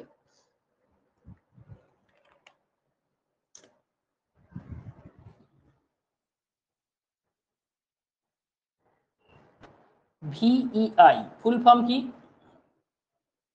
ভিইআই নাম শুনেছো? এগুলো ভিইআই এর উপর ডিপেন্ড করে করা হয়, ভলক্যানিক এক্সপ্লোসিভিটি ইন্ডেক্স। ভ্যালু রেঞ্জ কত থাকে? এখান থেকেও কোশ্চেন হতে পারে, ভিইআই ইন্ডেক্সের ভ্যালু রেঞ্জ কত থাকে, মানে কত থেকে কতর মধ্যে হয়? এটা 0 থেকে 8 এর মধ্যে থাকে, রাইট? 0 থেকে 8 এর মধ্যে থাকে ভিইআই ইন্ডেক্স। এই ভিইআই ইন্ডেক্সের উপর ডিপেন্ড করে আমরা বলতে পারি কোন ভলক্যানো কোন স্টেজে আছে। যেখানে number 8 carried by which volcanoes? Number 8 of VEI index carried by which volcanoes? এটা হবে প্লিনিয়ান টাইপ। যে সবচেয়ে বিধ্বংসী ভলক্যানোস আছে না, সেই ভলক্যানোর নাম্বার হচ্ছে 8 হয়, প্লিনিয়ান। এখানে এই যে সিল্ড ভলক্যানোস, যেটা হাওয়াই দ্বীপপুঞ্জ, এর ভ্যালু ক্লোজ টু 0 বা ক্লোজ টু 1 হবে, লেস এক্সপ্লোসিভ। ওকে, তাহলে ফুল ফর্মটা লিখে রাখবে, ভলক্যানিক এক্সপ্লোসিভিটি ইন্ডেক্স। স্পেলিংটা হচ্ছে এরকম, এক্সপ্লোসিভিটি, ভিআইকিউআই, এক্সপ্লোসিভিটি ইন্ডেক্স, যার ভ্যালু থাকে 0 থেকে 8। ওকে, the upcoming lava move in the form of mountain and throughout the cone at the top of the vent developed into cinder cone। অনেক সময় ছাই ভস্ম এগুলো জমে সিন্ডার কোনও ডেভেলপ করতে পারে, যদিও সিন্ডার কোনের কনসেপ্ট সম্পূর্ণ আলাদা। সিন্ডার কোন আমি ডিসকাস করেছি এরপরে। সিন্ডার কোন ডেভেলপ হয় আলাদাভাবে, এখানে সব এনসিইআরটিতে একবারেই লিখে দিয়েছিল। স্টেপ টু, ভালো কনসেপ্ট দেখো। স্টেপ টু কি? স্টেপটা বোঝানোর জন্য একটা আইল্যান্ডকে ব্যবহার করা হয়। যেমন চারিপাশে ধরো জল, তাই তো, মাঝখানে এরকম দ্বীপের মতো কিছু দাঁড়িয়ে থাকলে সেটা আইল্যান্ড তো। ঠিক সেরকমই hill or mountain that projected upward like an island above a surrounding lava field, মানে চারপাশে লাভায় ঢেকে গেছে, লাভা ফ্লাডেড হয়ে গেছে, কিন্তু একটা আইল্যান্ড এখনো জেগে আছে, বা একটা এরকম ল্যান্ড ওই লাভা ফিল্ডের ওপরেই দাঁড়িয়ে আছে। ওই লাভা ফিল্ডের উপরে দাঁড়িয়ে থাকা ল্যান্ডকে বলা হয় স্টেপ টু। এই পর্যন্ত ক্লিয়ার হয়েছে বলো? এখনো পর্যন্ত যে ইনফরমেশন গুলো দেওয়া হলো এই পর্যন্ত ক্লিয়ার হয়েছে?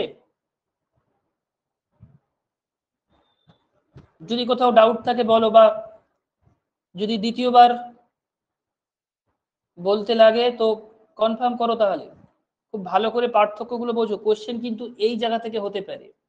এই যে ল্যাকোলিড, লপোলিড, ফ্যাকোলিড, এগুলো থেকে ম্যাচিং আসতে পারে, ডিরেক্ট একটা স্টেটমেন্ট দিয়ে বলতে পারে কার ক্যারেক্টারিস্টিক্স এটা। খুবই সহজ মানের কোশ্চেন হয়, কিন্তু যে ভুলটা বারবার করে এক্সাম হলে না, প্রথম পাতাটা উল্টেই যখন দেখে সব প্রশ্ন কমন, তারা খুব এক্সাইটেড হয়ে যায়, কিন্তু এটা ভাবতে পারে না যে ওখান থেকেই দুটো কোশ্চেন ভুল করলে আমি মেরিট থেকে ছিটকে যেতে পারি। মানে 90টা কোশ্চেন কমন লাগাটা এমন কিছু বিশাল বড় ব্যাপার নয়, কিন্তু 90টাই রাইট করে আসাটা বড় ব্যাপার। এক্সাম হলে যদি তোমার 90টা কোশ্চেন কমন থাকে 100টার মধ্যে 90% কমন, সেটা বিশাল কিছু বড় ব্যাপার না। এর মধ্যেও দেখবে information mismatch, concept class, even different data source, এনসিইআরটির সাথে ডিফারেন্স হয়েই যাবে। বা যা দিয়েছে তুমি যেটা জানো সেটাও রাইট অ্যান্সার, ওরা যেটা দিয়েছে সেটাও রাইট অ্যান্সার, কিন্তু ডিফারেন্স হয়ে যায়। এর মধ্যে যে একদম ক্লোজ টু ম্যাক্সিমাম কারেক্ট করে আসতে পারবে না, সিলেক্ট হবে। যা তোমাদের দেওয়া হচ্ছে, ধরো আমি তো বলেছি 80টা কোশ্চেনের মধ্যে 70টা এক্সাম হলে এখান থেকে তুমি শিওর এমনি কমন পেয়ে যাবে, 70টা কোশ্চেন। বাকি 10টাও গেস করে লাগাতে পারবে, কিন্তু ওই 70টার মধ্যে কতগুলো রাইট করে আসতে পারবে না, প্রশ্ন হচ্ছে এটাই। সিল্ড ভলকানো পড়িয়েছি, দেখো large broad slope fluid lava flow, মানে এটা দেখো এই যে মৌনা লোয়া হাওয়াই আইল্যান্ড, যেখানে লাভা বেশ কিছু দূর পর্যন্ত ফ্লো হয়, কোনো শব্দ করে না, ধীরে ধীরে শান্ত ছেলের মতো লাভা বেরিয়ে আসে। এরপরে যে টাইপস গুলো পড়তে হবে, কম্পোজিট ভলক্যানোস আর কম্পোজিট কোন, সেটা আমি বলছিলাম আগে। কম্পোজিট কোন আর সিল একই নয়। This volcano are characterized by eruption of cooler and more viscous lava than basalt, মানে আগেরটা তো ব্যাসাল্টিক টাইপ, তার চেয়ে কিছুটা হলেও সান্দ্র টাইপ, মানে যার সিলিকা কন্টেন্ট একটু বেশি।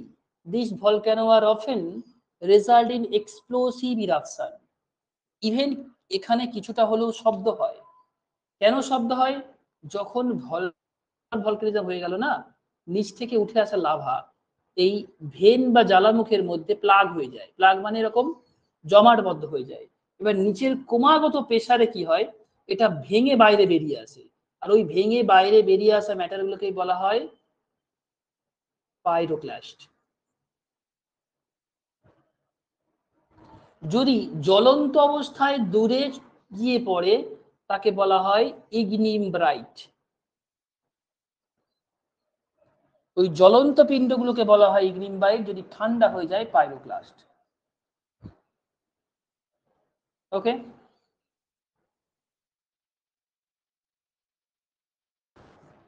along with lava large quantities of pyroclastic material ashes find their way to the ground, মানে সবই তো নিচ দিক থেকে বেরিয়ে আসে, ভূগর্ভ থেকে।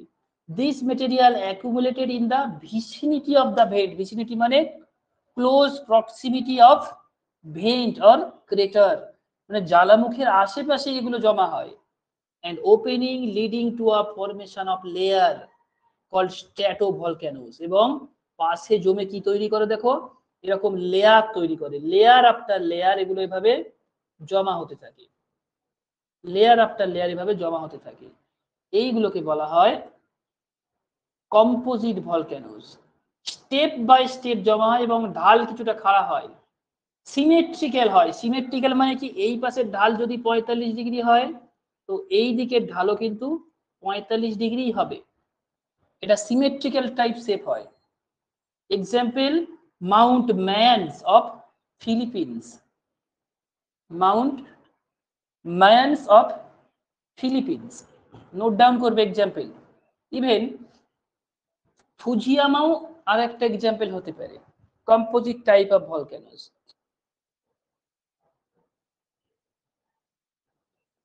ফুজিয়ামা কোন ধরনের ভলক্যানো, অ্যাক্টিভ, ডরম্যান্ট নাকি এক্সটিংক্ট?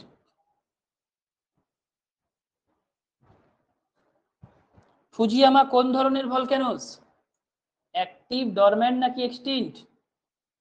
এটা এক ধরনের ডরম্যান্ট ভলক্যানো। যেগুলো বলছি ভালো করে শোনো, ভালো করে খেয়াল রাখো, মানে একই জিনিস তো বারবার রিপিট হবে না, এই ক্লাস আর কখনো হবে না। এ ধরো ভলক্যানিজম পড়ানো শেষ হয়ে যাচ্ছে, ভালো করে খেয়াল রাখো যে ফুজিয়ামা ডরম্যান্ট ভলক্যানো, এক্সাম হলে মাস্ট কাজে দেবে এগুলো। সবাই প্রচুর ভলক্যানিজমের নাম জানে, কিন্তু কোন ধরনের ভলক্যানো, তার ক্যারেক্টারিস্টিক্স কি, কোন ধরনের মেটেরিয়াল ইজেক্টেড হয়, তার এক্সপ্লোসিভিটি ইন্ডেক্স কি রকম, এত ইনফরমেশন নিয়ে পড়া না। ইভেন আরো একটা নতুন জিনিস স্টাডি করাবো, সেটা হচ্ছে তার লোকেশন বেস স্টাডি। শুধু নামই শুনেছে, কোন ভলক্যানো কোথায় আছে, কি ক্যারেক্টারিস্টিক্স, কি কারণে তৈরি হয়, কোনটা ইন্টারপ্লেট ভলক্যানো, কোনটা এজ ভলক্যানো বা প্লেট টেকটনিক রিলেটেড, দুই কারণে তো ভলক্যানিজম হয় না, এত ডিটেল স্টাডি হয় না। ওইভাবে একদম রিজিওনাল স্টাডি করতে হবে। নেক্সট, অ্যাশ অর সিন্ডার কোন, they usually low height are formed of the volcanic dust and ashes pyroclastic material around the volcanic belt।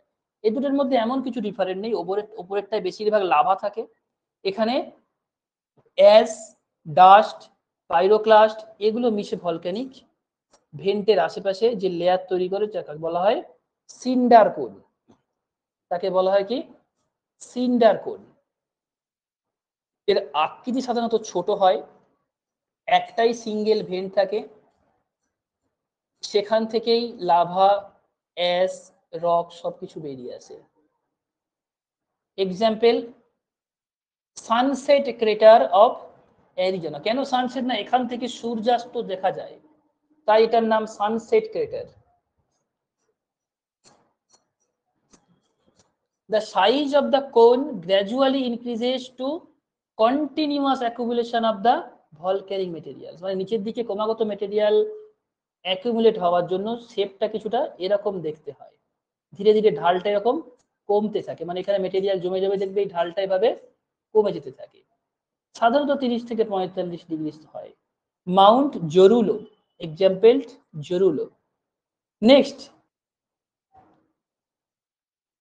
Extrusive ইরাপশনের অন্যান্য ল্যান্ডফর্ম। প্রকৃতপক্ষে দেখো এগুলো যারা পড়লে না, এগুলো কোনো ভলক্যানিক ল্যান্ডফর্ম ঠিক নয়, এগুলো অ্যাকুমুলেটেড হয়ে যে ধরনের শেপ তৈরি হচ্ছে, কিন্তু এগুলোকে এনসিইআরটি ল্যান্ডফর্মের মধ্যেই দেখলাম লিখেছে, তাই আমি ল্যান্ড ফর্মেই পড়ালাম, কিন্তু নেট সেটের যখন ক্লাস হয় এগুলো আলাদাভাবে পড়ানো হয়। এখানে ল্যান্ডফর্ম হিসাবেই আসবে যেহেতু ওরা লিখেছে। নেক্সট হচ্ছে caldera.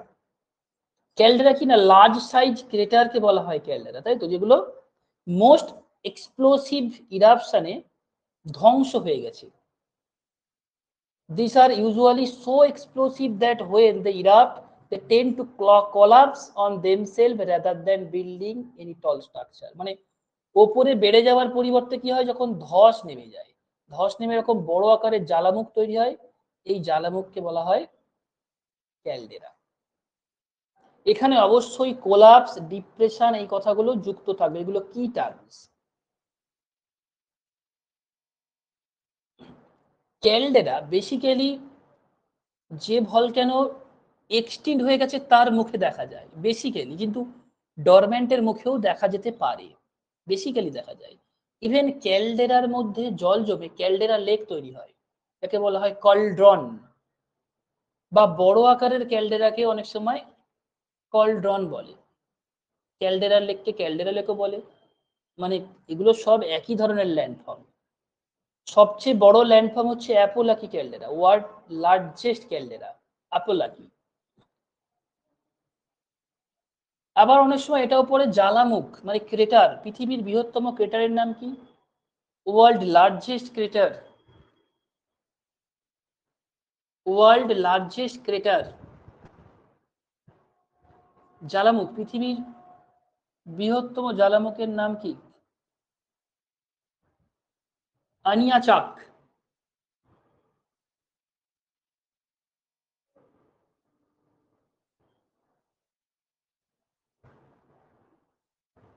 Next, flood basalt province, মানে সেই ব্যাসাল্ট দ্বারা সৃষ্ট একটা প্রদেশ, এটার এক্সাম্পল আমাদের ডেকান ট্যাপ, একদম পারফেক্ট। দেখো, highly fluid lava flow a long distance, some part of the world are covered by thousands of kilometer thick basalt lava flows. Even এটা কখন হয়েছিল বলেছিলাম আগের দিন যখন প্লেট টেকটনিক পড়লাম, দেখালাম যে ইন্ডিয়ার অবস্থান আজ থেকে 50 বছর আগেও অনেকটা নিচে ছিল। 50 বছর আগে বা 40 থেকে 50, সরি 50 না 40 মিলিয়ন, হ্যাঁ, যে এটা ধাক্কা লেগেছে, তাই তো, এশিয়ার অন্যান্য ল্যান্ডমাসের সঙ্গে ধাক্কা লাগে, তখনই হিমালয় তৈরি শুরু হয়। তাহলে সেই সময়কালে ইন্ডিয়া যখন মুভ করেছিল, কিছু কিছু তোমার ইন্টারপ্লেস সিসমিসিটি, মানে সেই হটস্পট রিজিয়ন, তার উপর দিয়ে ইন্ডিয়া মুভ করে, এবং সেই হটস্পটের ভলক্যানিক অ্যাক্টিভিটি হিসাবে আমাদের ডেকান ট্যাপ একটা সাইন হিসাবে রয়ে গেছে। বেরিয়েছিল রিইউনিয়ন নামক যে হটস্পট ইন্ডিয়ান ওশানে রয়েছে, একেবারে যে সাগর আর্কিপেলাগো দেখিয়েছিলাম তার ঠিক বাম দিকে নিচে ছিল রিইউনিয়ন হটস্পট। ওই রিইউনিয়ন হটস্পটের উপর দিয়ে ইন্ডিয়া উপরের দিকে ওঠার সময়, যখন ভারতের মহারাষ্ট্র সীমান্ত ওই রিইউনিয়ন হটস্পটের উপর এসেছিল, তখন ওটা তখন অ্যাক্টিভ ছিল। দেন ওটা ওখান থেকে যে ভলকানিজম হয়, একবার তো হয়নি, সাকসেসিভ স্টেজে হয়েছিল। আর ইন্ডিয়া একদিনেও চলে যায়নি, ধীরে ধীরে গেছে। তো এই কারণে দেখবে তার শেষের দিকের সীমানা এরকম ধাপ তৈরি করছে। প্রথম দিকে লাভাটা অনেক দূর ফ্লো হয়েছিল, দেন লাভাটা অত দূর যায়নি, আর একটু আগে থেমে গেছে, দেন লাভাটা আরেকটু আগে থেমে গেছে। এইভাবে শেষের দিকে এরকম সিঁড়ির মতো ধাপ তৈরি করেছে। তাই এটাকে বলা হয় ট্র্যাপ। যেহেতু ডেকানে হয়েছিল তাই এটাকে বলা হয় ডেকান ট্র্যাপ। কোন পিরিয়ডে তৈরি হয়েছিল ডেকান ট্র্যাপ? ডেকান ট্র্যাপ কোন পিরিয়ডে তৈরি হয়েছিল? মানে আমাদের যে জিওলজিক্যাল টাইম স্কেল আছে, সেই জিওলজিক্যাল টাইম স্কেলের কোন পিরিয়ডে ডেকান ট্র্যাপ তৈরি হয়? কার্বনিফেরাস, ঠিক।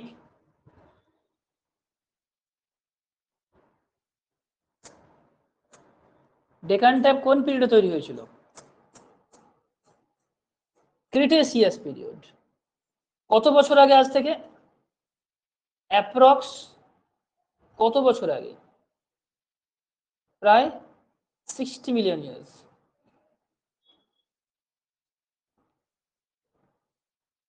There can be a series of lava flow, Deccan Trap from India, presently covering most of the Maharashtra Plateau, are much larger flood basalt province. মানে পুরো মহারাষ্ট্র প্লেটোটাই ডেকান ট্র্যাপের মধ্যে রয়েছে। It is believed that initially the trap formation cover a much larger area than the present. মানে আজকের থেকে আগে এই formation বা থিকনেস অনেক বেশি ছিল। জিওমরফিক এজেন্ট এদেরকে ক্ষয় করে থিকনেসটাকে পাতলা করেছে। লাস্ট আছে মিড ওশানিক রিজ, মধ্য আটলান্টিক শৈলশিরা।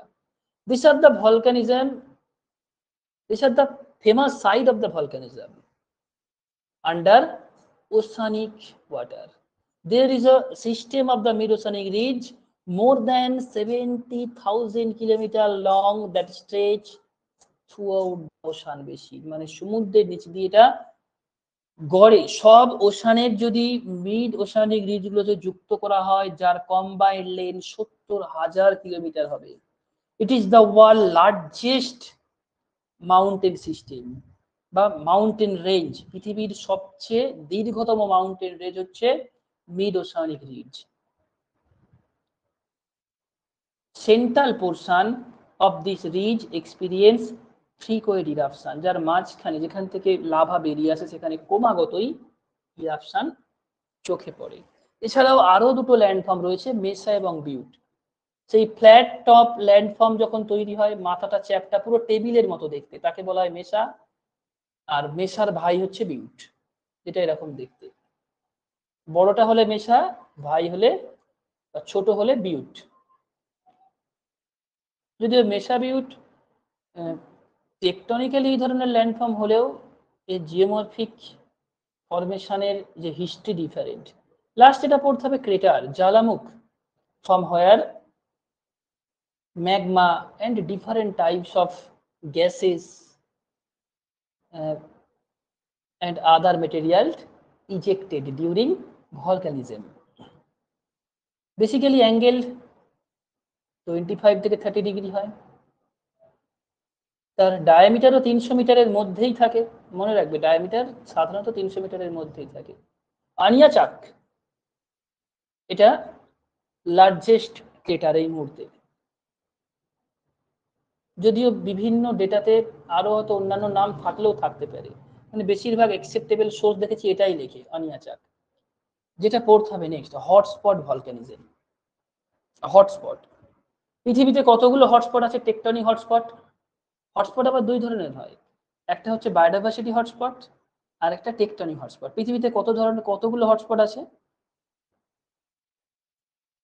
কতগুলো রকম টেকটনিক হটস্পট আছে?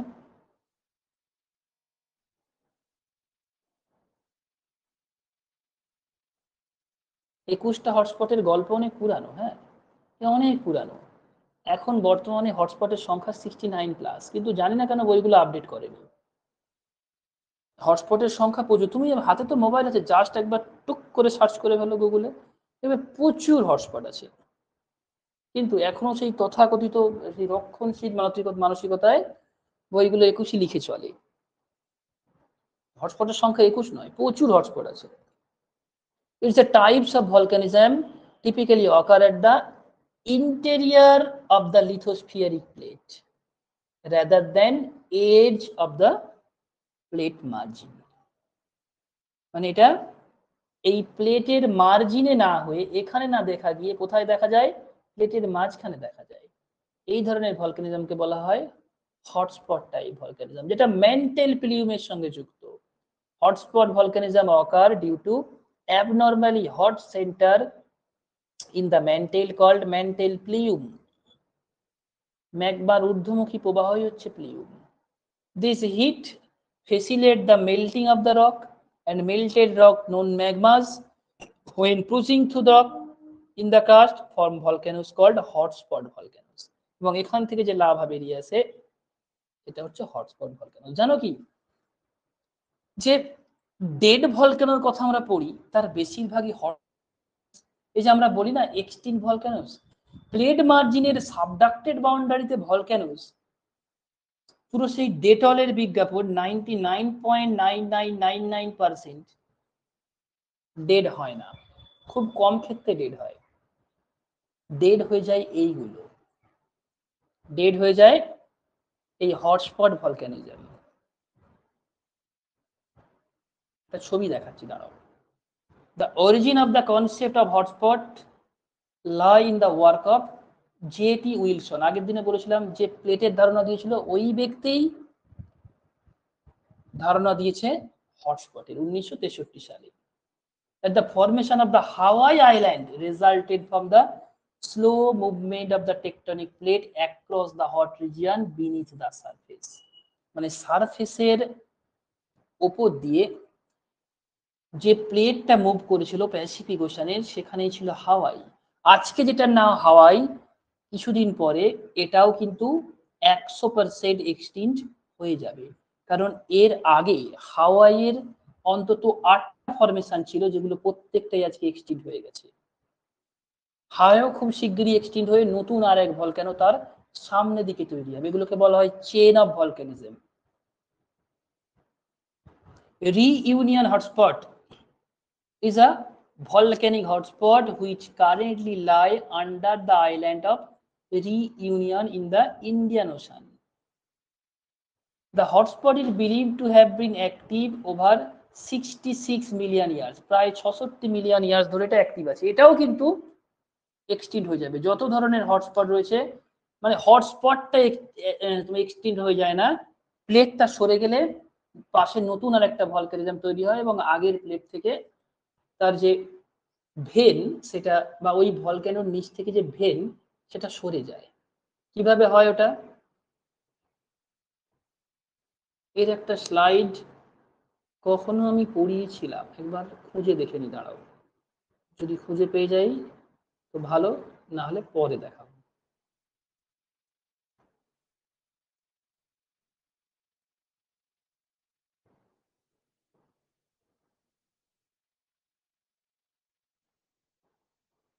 হটস্পট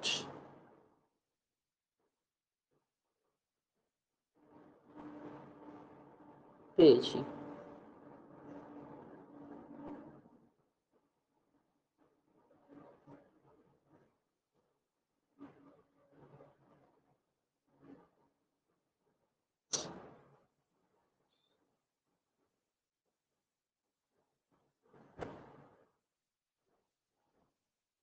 দেখো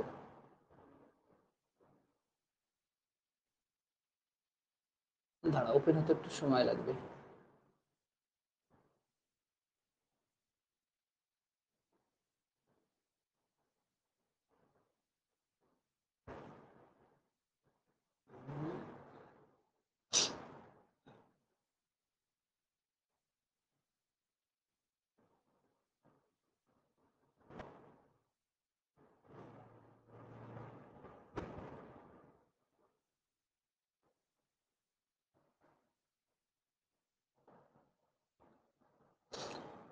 এখানে ডেকান ট্যাপ ফরমেশনটা দেখানো হয়েছিল, ডেকান ট্যাপ ফরমেশন তোমাদের এই মুহূর্তে দরকার নেই। কিভাবে রিইউনিয়ন হটস্পট থেকে ডেকান ট্যাপ ইন্ডিয়ার হয়েছে তার ডিটেলসটা এই স্লাইডে ছিল।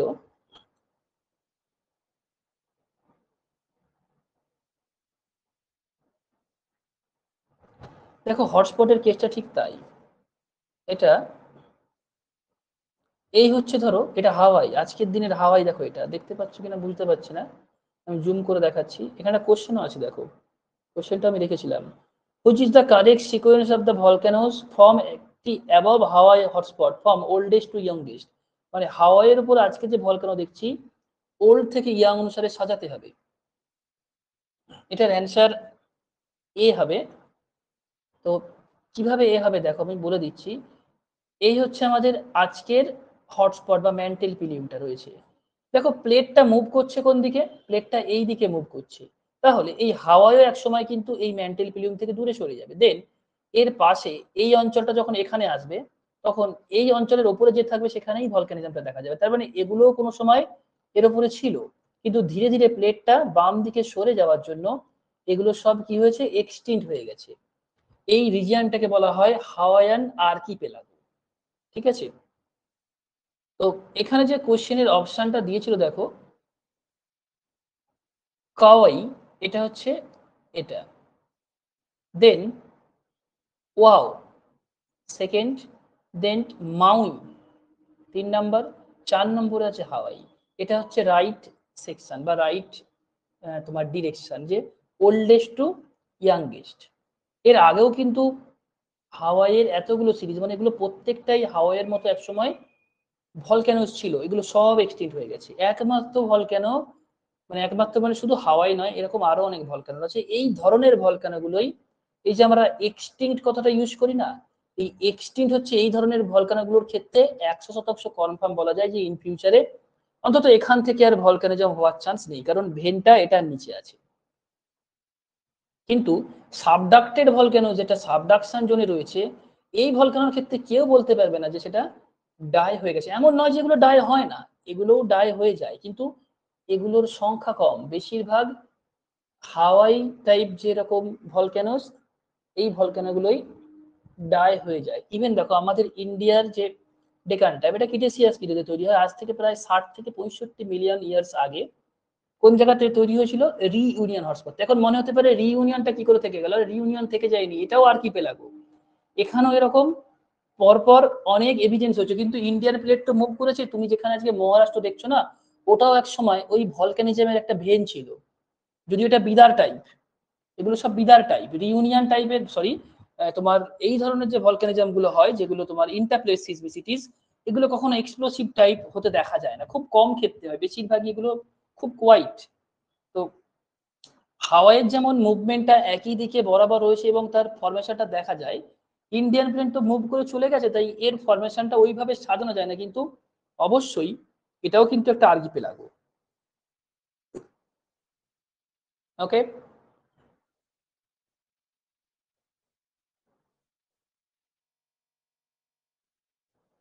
নেক্সট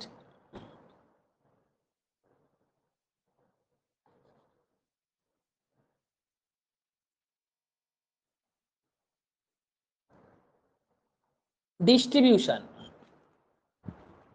এবার আর্থ সারফেসে যেখানে সেখানে ভলকানো দেখা যায় না।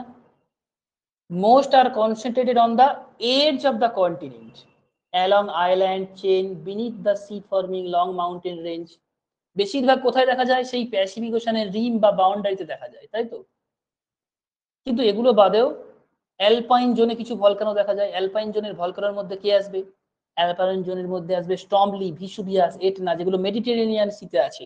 এ তো প্লেট মার্জিনের সাথে এতটা রিলেটেড নয়, ওটা তো টোটালটাই কাছাকাছি, কিন্তু ওটা অ্যালপাইন বেল্ট, মানে একেবারে রিলেটেড নয় বললে ভুল, কিন্তু সেই প্যাসিফিক রিমের মধ্যে ওটা নেই। অবশ্যই ওখানে আছে, কিন্তু প্যাসিফিক রিমের মতো কেস নয়। তাহলে প্যাসিফিক রিং অফ ফায়ার এখানে নিয়ারলি 70% ওয়ার্ল্ড ভলক্যানোস বা 68% ওখানে আছে। Volcanoes are along divergent boundary are source of less violent and more fluid. Divergent boundary মানে mid oceanic ridge. Those found along continental margin are most always andesitic and explosive, যেমন Pacific ring of fire যেগুলো রয়েছে chilli, Indonesia, Japan থেকে একেবারে সেই Peru, চিলির আকানকাগুয়া, Ojos del সালাদো, এগুলো যে এই বাউন্ডারি বরাবর রয়েছে না, সবই explosive. There are no granitic magma outburst on the surface. সাধারণত গ্রানাইটিক টাইপ ম্যাগমা কোনো ভলকেনিজম থেকে বের হয় না। তার কারণ কি? গ্রানাইট এ তো plutonic type rock, inside the earth generate হয়। মনে রাখবে, যদি আর্থ সারফেসের নিচে কোনো রক জেনারেট হয় না, সেগুলো পেগমাটাইটিক হয়, তার যে কেলাস সেগুলো বড় হয়, কিন্তু সারফেসের উপরে উঠে আসলে এগুলো কেলাস খুব ছোট হয়, যেমন ব্যাসাল্ট, দানা দানা খুব একটা দেখা যায় না, একদম ফাইন পার্টিকেল হয়। তো গ্রানাইট তো বড় দানা, এগুলো ইনসাইড আর্থে ডেভেলপ হয়, কখনো সারফেসে আসে না। Underneath the surface it always cool. Interplate volcanism মানেই সেই hotspot found inside the plate, inside of plate, inside মানে প্লেটের মাঝখানে পাওয়া যায়। Far from plate boundaries, hotspot volcanoes are among most peaceful. এগুলো সাধারণত শব্দ করে না। They are not located on the plate margin. এই কথাটা লেখা একটু ভুল। প্লেট মার্জিনে যে একেবারে এরকম ভলকানোস দেখা যায় না তা নয়, একটা হচ্ছে এরকম ব্যতিক্রমী ভলকানোস আছে, আমার এই মুহূর্তে নাম বলেনি, ওটাই একমাত্র ব্যতিক্রমী ভলকানো যেটা প্লেট মার্জিনে হলেও না প্লেট মার্জিনের কারণে তৈরি হয়নি, ওটা তৈরি হয়েছে হটস্পটের জন্য। নামটা আমার এই মুহূর্তে মনে পড়ছে না, পরে হলে আমি বলে দিতে পারবো দেখে। হাওয়াই আইল্যান্ড আর আন এক্সাম্পল, এখানে যেমন হাওয়াই একটা এক্সাম্পল যেটা ইন্টারপ্লেট সিসমিসিটি মানে বা ইন্টারপ্লেট ভলকানো যেটা প্লেটের মাঝখানে থাকে। অ্যালপাইন বেল্টে কিছু ভলকানো দেখা যায় যেটা প্যাসিফিক রিং ফায়ারে নেই, example Stromboli, Vesuvius, Etna. Collision zone between continent are completely devoid of volcanic activity. যদি কন্টিনেন্ট কন্টিনেন্ট কলিশন হয় মানে ইন্ডিয়ান প্লেট আর ইউরেশিয়ান প্লেট, এখানে ভলকানিক অ্যাক্টিভিটি দেখা যায় না। With numerous volcanoes lie above the subduction zone and axial rift, there is a strong link between volcanic activity, earthquake and plate tectonic. এমনিতেও আমরা জানি volcanic activity plate tectonic earthquake related, কারণ ওই যে plate boundary ওখানেই সবচেয়ে বেশি volcano হয়, ওখানেই সবচেয়ে বেশি আর্থকুইক দেখা যায়। 80% of the all volcanic activity occur along subducted plate boundary. এটা কিন্তু প্যাসিফিক রিং অফ ফায়ার নয়, সাবডাক্টেড প্লেট বাউন্ডারিতে 80% ভলকানো দেখা যায়, 15% ভলক্যানিক অ্যাক্টিভিটি দেখা যায় মিড ওশানিক রিড জোনে, আর বাকি যে 5% রয়েছে দেখো সেটা overall interplate seismicity, alpine belt এইসব জায়গাতে দেখা যায়। Circum Pacific ring of fire contains the majority of the high volcanoes, volcanic cone মানে প্যাসিফিক ওশানের আশেপাশেই পৃথিবীর উচ্চতম ভলকানিক যে মাউন্টেন সেগুলো রয়েছে। বেসিক্যালি প্যাসিফিক, নাজকা, কোকোস, জুয়ান ডেপুকা যে প্লেট হচ্ছে ওই প্লেটের ওয়েস্টার্ন সাইডে। লোকেশন দেখো,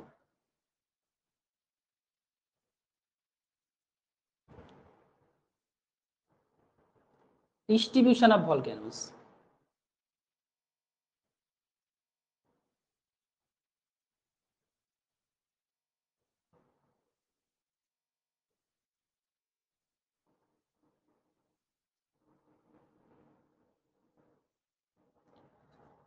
ডিস্ট্রিবিউশন অফ ভলকানোস কি বলছে? অ্যারাউন্ড 80% ভলকানিক অ্যাক্টিভিটি কোথায় দেখা যায়? Subduction zone. 5 country having greatest number of volcanoes, এইভাবেই স্টাডিগুলো করতে হবে। ধরো তোমাকে নাম দিয়ে দিল, অ্যাসেন্ডিং অর্ডারে সাজাও তাদের দেশের ভলকানোস সংখ্যা। দেখেছো সবচেয়ে বেশি ভলকানোস ইউনাইটেড স্টেটে আছে 165টা, দেন আসে Japan, then Indonesia 118, Russia 117 and Chile 91। 5 country with most active volcano. যদি ইউনাইটেড স্টেট দেখি, এখানে সব ভলকানো অ্যাক্টিভ নয়, ইন্দোনেশিয়ার সংখ্যা কম হলেও এখানে অ্যাক্টিভ ভলকানোর সংখ্যা অনেক বেশি, কারণ ইউএস এর বাকিগুলো ডরম্যান্ট আছে। Japan second, United State third, Russia fourth, Chile 5। রাশিয়া চিলির অবস্থান চেঞ্জ হয়নি, কিন্তু বাকিগুলো নাম্বার এবং তার অ্যাক্টিভনেসের উপর চেঞ্জ হয়। এখান থেকে ছবিটা ঠিক মতো দেখতে পাবে না, লালগুলো হচ্ছে সব অ্যাক্টিভ ভলকানোস বোঝাচ্ছে। এখানে পরের স্লাইডে এখানে ডিটেলস আছে দেখো। আচ্ছা, এখানে নামগুলো আগে পড়ে নিতে হবে। মৌনা লোয়া হাওয়াই আইল্যান্ড কিন্তু কন্ট্রোল করে ইউএসএ, তাই এটাকে ইউএসএ এর ভলকানো টাইপের মধ্যে ধরা হয়। ওজোস ডেল সালাদো চিলি আর্জেন্টিনা সীমান্তে, এটা highest active volcano on the earth, অনেক ক্ষেত্রে ডরম্যান্ট লেখা আছে, 6893 মিটার। চিম্বোরাজো মাউন্টেন ইকুয়েটরের ওপর অবস্থিত, সরি এটা হচ্ছে তোমার ইকুয়েডরে রয়েছে, ইকুয়েটরের ওপর না, ইকুয়েডরে রয়েছে। Farthest point from the earth centre, মানে যেহেতু ইকুয়েডরের ওপর রয়েছে না, ইভেন সিম্বল, হ্যাঁ এটা ইকুয়েটরের ওপরেও রয়েছে, ঠিকই, এটা ইকুয়েটরের ওপরেও রয়েছে। এটা হচ্ছে তোমার farthest point from the earth, মানে পৃথিবীর কেন্দ্র থেকে সবচেয়ে দূরে রয়েছে এই ভলক্যানোটা, এটা ইকুয়েটরের ওপরে রয়েছে, ঠিক। কোটাপাক্সি, এটা ইকুয়েডর দেশে রয়েছে, second highest of Ecuador. Kilimanjaro South আমেরিকার হাইয়েস্ট পিক, তানজানিয়াতে রয়েছে, সরি এটা হচ্ছে highest volcanic outside South America, পিকটা Africa, highest volcano outside South America, দক্ষিণ আমেরিকার বাইরে হাইয়েস্ট পিক এটা। Mount Erebus, mount Erebus, sorry mount Elbrus, Elbrus হচ্ছে রাশিয়া, আর এরেবাস হচ্ছে তোমার আন্টার্কটিকা, এটা রাশিয়াতে। নেক্সট পোপোক্যাটিপেটল, এটা Mexico, highest volcano North America. Then mount Kea, Hawaii, United State, same. Mount সিডলি, Antarctica, highest volcano of the Antarctica. Next mount Fuji, highest mountain in Japan. Mount Etna, এটা সিসিলিতে রয়েছে, active volcanoes.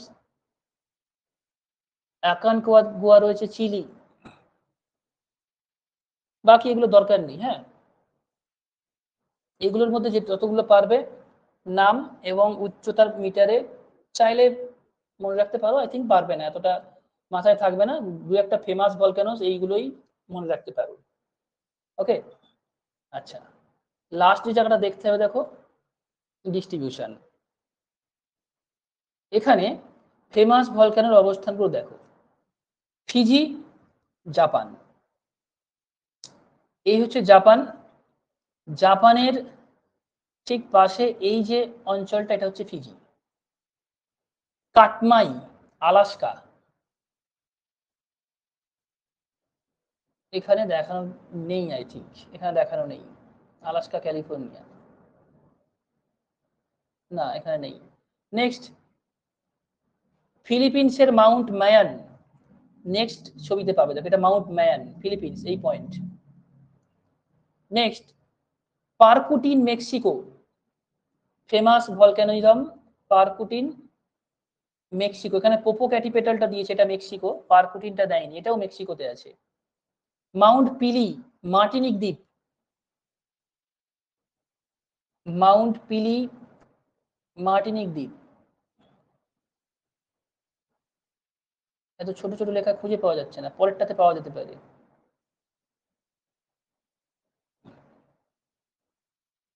ঠিক আছে চলো next, Saint Helen, USA, এটা হচ্ছে Helens দেখো। Stromboli, Italy, এটা এখানে দেখানো যাবে না, ওটা ওই ম্যাপে দেখানো যাবে। Vesuvius, Italy. Mount Erebus, Antarctica, ওই ম্যাপে পাবে। এটনা, ইতালি, সব ওই ম্যাপে, নেক্সট ম্যাপে পাবে, দেখো এখানে পাবে।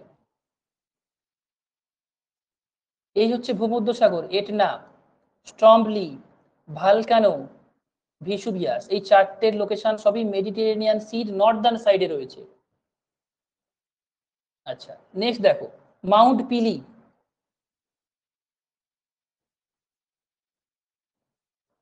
সেন্ট হেলেন্স,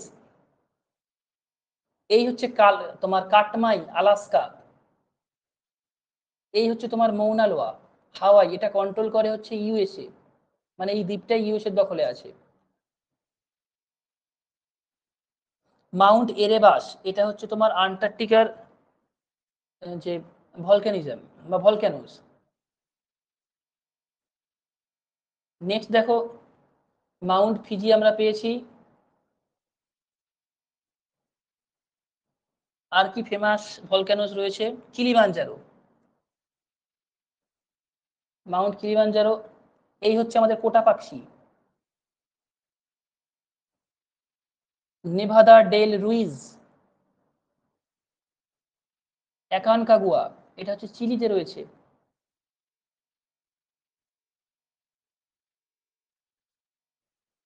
ইভেন এর পাশেই রয়েছে তোমার চিলি আর্জেন্টিনা বর্ডারে এইখানে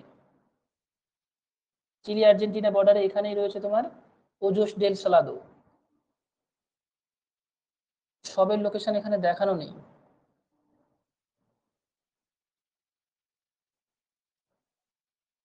পোপোক্যাটিপেটল, মেক্সিকো। দেখো এটা হচ্ছে, এই উপরেরটা হচ্ছে পারকুটিন, তার নিচেরটা জরুলো। পারকুটিন, জরুলো এবং পোপোক্যাটিপেটল তিনটেই হচ্ছে মেক্সিকোতে আছে। আচ্ছা, আর সেরকম কোনো ফেমাস ভলক্যানো এখানে নেই। এগুলো পড়লেই হবে, লোকেশন সেন্টেড স্টাডি করতে হবে যাতে মনে থাকে।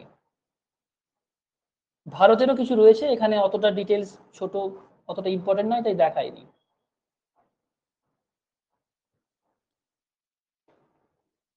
ওকে, এই পর্যন্তই ছিল। তো এইভাবে তোমাকে যে কোনো কিছু একটা ডিটেল স্টাডি করতে হবে। তুমি যদি এনসিইআরটি সিলেবাস দেখো, এখানে 2টো পাতা লেখা রয়েছে, কিন্তু ওই 2টো পাতা পড়ে তোমার 100% নলেজটা ক্লিয়ার হবে না। একটু ডিটেলসে দরকার পড়লে এর পরেও যদি আরো কিছু ডাউট থাকে, তুমি গ্র্যাজুয়েশনের যে কোনো বই ফলো করতে পারো, অবশ্যই বাংলাটা ফলো করবে না। ইংরেজির কোনো ব্র্যান্ড বুক, যেমন তুমি সাবিন্দ্র সিং ফলো করতে পারো, হ্যাঁ, পি দয়াল, কালে গুপ্তা, বা ফুল্লারের ফিজিক্যাল জিওগ্রাফি, ডিএস লালের ফিজিক্যাল, কোনো ফেমাস বই ফলো করতে পারো। অবশ্যই ইন্টারনেটের সোর্স থেকে সবকিছু জাজমেন্ট করবে না, কারণ ইন্টারনেটে দেখবে একই লিঙ্কে এক জিনিস লেখা, আরেক লিঙ্কে দেখবে ওটাকেই আবার অন্য অ্যান্সার দেওয়া আছে, প্রচুর কনফিউশন থাকে। যা কিছু নেবে পড়বে বই থেকে, স্টাডি করতে হবে বই থেকে। ওকে, কোথাও যদি কনফিউশন থাকে এই পর্যন্ত বলো। অবশ্যই স্টাডি কিন্তু পার্টিকুলার কান্ট্রি ওয়াইজ যেভাবে লোকেশন সেন্টেড করালাম, টেস্টের কোশ্চেনগুলো এভাবেই থাকবে, লোকেশন সেন্টেড স্টাডি করতে হবে। অ্যান্ডেসাইড লাইন, তুমি আগের দিন ক্লাসে ছিলে না? অ্যান্ডেসাইড লাইন হচ্ছে এটা, দেখো